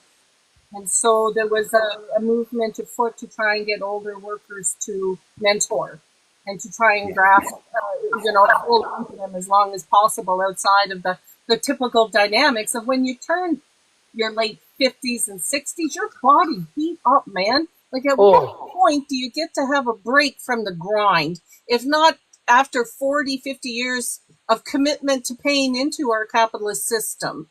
But there are still ways, you know, that we can utilize our older workers, and that mentorship is a big piece of it. And just as a resource conversation, for people who don't know, if you've had an EI claim, even if it's run out, if you've had that claim in the last 3 years, you qualify to go in to get funded to go back to school, or you can open your own business, or you can do what's called a wage subsidy. Like that young fella that was in the audience there at 22 years old, I bet he's worked throughout his schooling. I bet he's paid into EI. I bet he doesn't realize that he could go to an employer and say the government will subsidize 50% of my wage because I have no experience. And would you hire me? You're not obligated to keep me at the end of the 6 months or whenever the funding runs out. But if he'd have hung out, you know, he could get some pieces like that. And even if you don't qualify for EI, say you're somebody who has disabilities, there's a pocket of money called the Opportunities Fund from a federal fund, and it does the same thing. You can go back to school, you can open a business, or you could do a wage subsidy. And the only thing to get you into the criteria is not qualify for EI and absolutely have a health condition. Self-identified, by the way, is my understanding. I would have taken that had I not been on EI at the time. That's exactly the route I was going to go. What not? Bladers. What are they called? Copar? No, what's the one in? Yeah, Copar Limited has the opportunities funding for Northern British Columbia. And that's how I would have gone had I not been on EI at the time. That was the plan for sure, to go to Copar. And they are amazing to work with. They're really, really good to work with too. And I mean, if you're disabled and you can work, it's not just, okay, money. It's the fact that that's empowering for that person. It's got them up and working. They're happy. They're part of society. It's just like homelessness. Unemployment is not very good for your mental health. And if you've got bad mental health, your physical health is going to follow. And if you can get somebody that has a disability that they can work and they are willing to go out and be trained, why would you not want to give them that opportunity? Like for me, yes, I've got diabetes and BPD. So part of how I got my 20,000 in funding is I've been doing customer service and admin and working with people. And I go, at the end of the year, I have about 10 T4s because I cannot keep a job in this industry because my personality does not fit. It's not the right fit. And I can bring you more tax dollars. I can go and construct and build things. And then I can keep a job longer and pay back into the system. I am much better suited to be in the cab of a machine than, working with other people. And that's what cinched my funding and why the cap, I think, was $8,000 or $8,900, but I got $20,000 because I spent, 4 months racking up paperwork, calling, emailing. Hey, if I went to this training, would you hire me at this place? Would you hire me at this place? Do you prefer O'Brien training over this other program that they have? And I buckled up. I spent all day. I was phoning and emailing and writing out, letters to people and amending it, and it worked. And you know what? Like, if people really have the drive, you can do it. Like, if that kid really, really tried and he went and found even a basic data entry job somewhere just to have work on the table, it might not have to be directly in his field, but it shows that you're out, you're trying, you're willing to take some experience and get out there, because we don't know, he might not have any work experience or very limited. He might not have been able to go to work while he was in school. That's totally fine. But he's going to have to amend that on his resume to propose that to employers. That's on him. If you're going to ask for a job or training, you have to make it enticing for that person, because someone's going to look at it and go, is this worth the investment? And that's the thing, is that you're an investment, right? So let's bring this back to the election conversation then, right? Because who supports these kind of programs? Who's going to be clawing back the EI dollars for funding when it comes to, they're called Part 2 dollars when it comes to employment counseling, and that includes the funding. Part 1 dollars for EI is when you get the check every 2 weeks. Part 2 dollars is, and so most provinces have control over the Part 2 money, right? So they get to redistribute it. Here in British Columbia, the government combined the Part 2 dollars with the income assistance money. And so if you're somebody that doesn't have qualifications for EI, they can help you to get linked into that pocket of money sooner. I think it's just important to know that all these resources exist out there, but where are they advertised?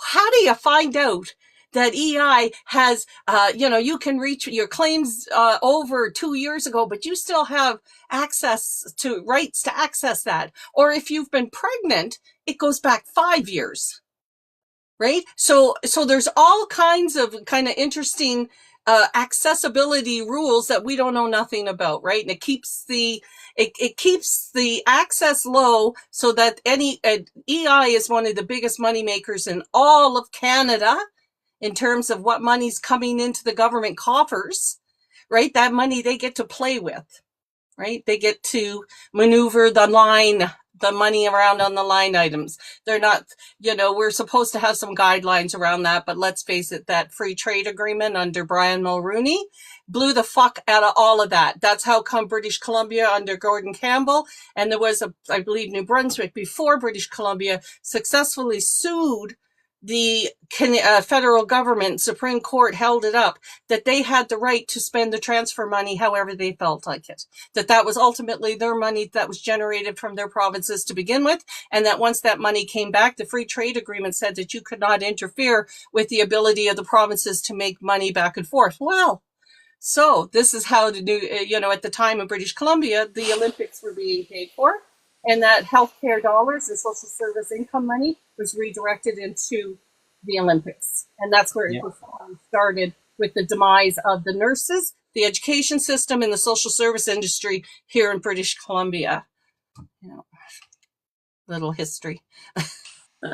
Yeah, no, and thank you for giving that history and a bit more context on that. It really kind of does go to show it's not just something new, or it's not just a one-off. This is the sort of stuff that we've been looking at and facing, like I've said about other things, for literally, and in some cases, decades. of a slow change to just make it so people are okay with it because it's the status quo.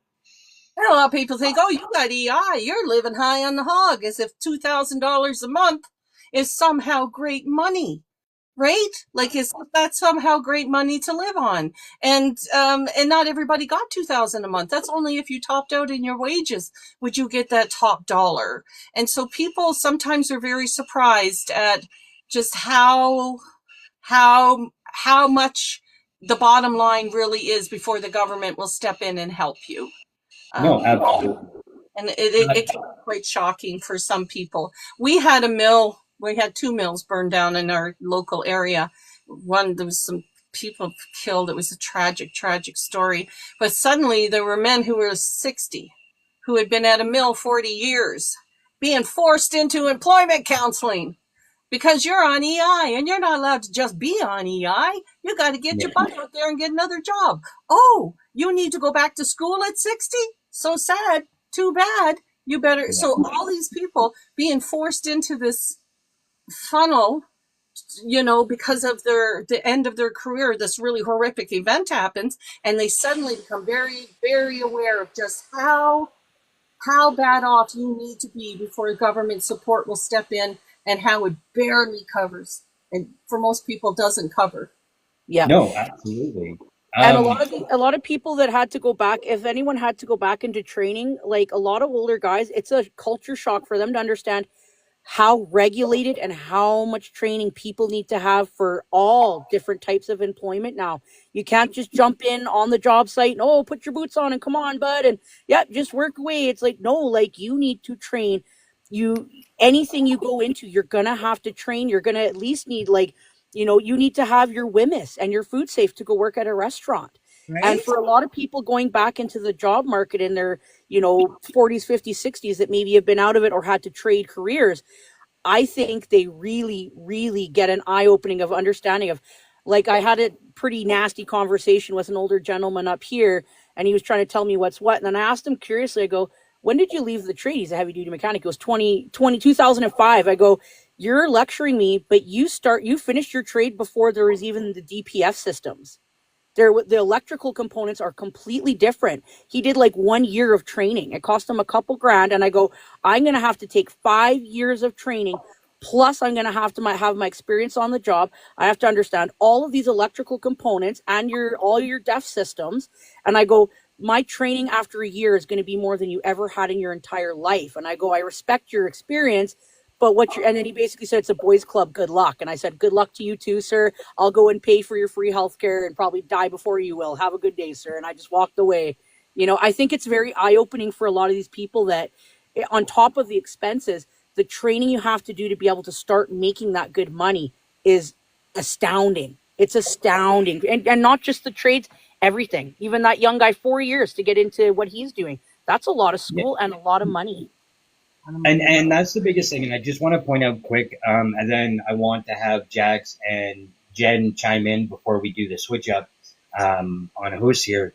But just quickly on that stuff, like that's where we see a lot of the conversation, right? People, and you hear different aspects of it depending who you're talking to, but some will tell you that, hey, you need to get, a higher education than high school. You need to do that to be able to make good money and this and yada, yada, yada. But what they don't tell you is a lot of times, like, you're not guaranteed to get a job in the field you went to school for right off the bat. And I think that's kind of what we saw from the guest earlier, where, got the schooling, got everything set up and whatnot. But the vast majority of people have to go through what they would consider temporary jobs before they actually get something within the field that they went to school for. And then you have the other side, and I'll be honest, I kind of tend to agree with, as somebody that, I'll be honest, I haven't gotten post-secondary education, but,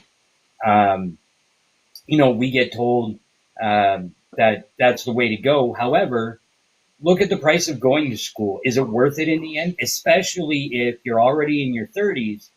Are you going to go into that much debt to try and get a new career or get a new job at the end of the day? And a lot of times it's not even worth it to do so in the grand scheme, because even when we're talking about uh, trade work or any sort of schooling at this point in today's day and age, in terms of tuition, even when you do the conversion from the dollars, say, 30 years ago to now, tuition itself is up over 200% when you do the equation for where the dollar's at, and inflation, cost of living, yada yada yada, what have you.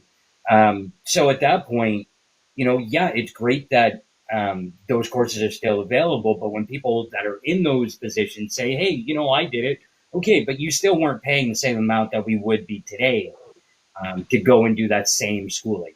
And the market's different today, right? So the job opportunities could be different, and the starting wage is different, and there's so many factors that but a lot of people make that educational journey based on their heart. I can't tell you how many times I had somebody with a degree in history.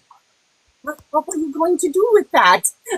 No, exactly, right? You know what's really funny is that a lot of people don't know is that I had a full scholarship to Emily Carr when I got out of high school. I had a full art school scholarship, and this was in 2007. And I went, how am I going to pay off my loans that I'll accrue living down in the Lower Mainland and taking the schooling? How am I ever going to pay that off with an art degree? And I looked at that job market and went, no. I was like, I would love nothing more than to do that. But, for me, like, it wasn't going to be worth it, and if somebody can do something that they love, power to them. If you can make it work, I'm not dissuading anyone. Like, art is totally legitimate. For me to go down there with no support at 17 and support myself when I had a job waiting in Prince George, it wasn't worth it to me. It just wasn't. No, absolutely. So just quick, Moose, I did not get high school till I was 40. And at 40 years old, I did not do physical. Good for you. More. And I knew that I needed an office position because of physical stuff. I knew that I wasn't going to be able to be pounding the floor. So at 40, I went back and finished high school and then took social work and worked 1 year to get my certificate, got employment, got experience. Went back and got my second. Went out, got some more employment and some more experience working at that diploma level, and then went in for third and fourth year to get the jobs then I opened my own business and I really made my own money, because private contracting, like most industries, is where the big bucks lies. But there's so many, it's never too late. And in terms of, once you find out where the pockets of money are for funding, I did not pay for first or third year schooling. Yeah. No, absolutely. And that's awesome. Like, I have heard those stories and I think they're great, especially when it comes to high school. I know a lot of people that are a generation or two before me, really, like, there's a good amount that didn't even finish high school because for one reason or another, they had to stop, drop out, and start helping to support the family, right? So it happens quite often. It was drugs, sex, and rock and roll for me. Even better. There you go. So guys, I'm going to wrap things up here. Before I do, I quickly want to give Jax and then Jen the opportunity to put in last thoughts, last comments before we take off. So Jax, anything you want to add before we do the switch up? I think we need to start looking in high school. Our provinces have pushed a couple of generations of people into technology in certain sectors where they're very oversaturated, like, I don't know, software engineering. And, there's so many people going into those fields, and yet we need people in trades. We need people in healthcare, and I'm not just talking doctors. It takes a whole village to run a hospital. And that we need to start pointing our children, and with the school's help, pointing our children into careers, what could be potentially lifelong careers, instead of everyone fighting for those same 10 jobs, because that's where they were told that, you need this education, you need to go to university, you need to, make the money sort of deal. In the meantime, most of us are not ending up there to begin with, right? And I just wanted to end with, Salish, I've missed your face. Thanks, pal. Or Jack, sorry, Jesus. It's okay. It kind of sound like Val. It's okay. There you go. Yeah. Oh, sorry, Moose. No, go ahead. Well, you can see more of my face in the next few minutes because Pixie Lee and I will be coming up to co-host the next 2 hours, or 2 to 5. So that'll be good. And I just wanted to add, so when I left the military, I joined the millwright trade. And when I did my first year of school was 2017. And even then, in 2017, there were 6 people in my class, and they are begging for people in the trades, and you can make outstanding money in the trades. When I got injured as a millwright and I could no longer do that job, WCB paid for me to reschool as a chef, and I went on and did that, and I now make just as much as a chef as I did as a millwright. So the trades are where it's at.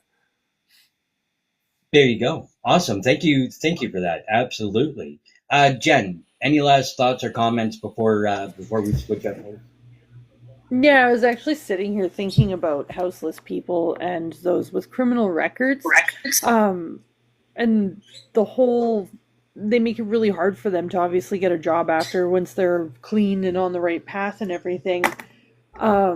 It poses a problem because if people that have an education, have gone to school and don't have a criminal record and all that stuff have difficulty, then it's going to be even more harder for us to rehab and fix and move forward with those that are struggling in life, which really means that we need to start putting something in place to help protect them.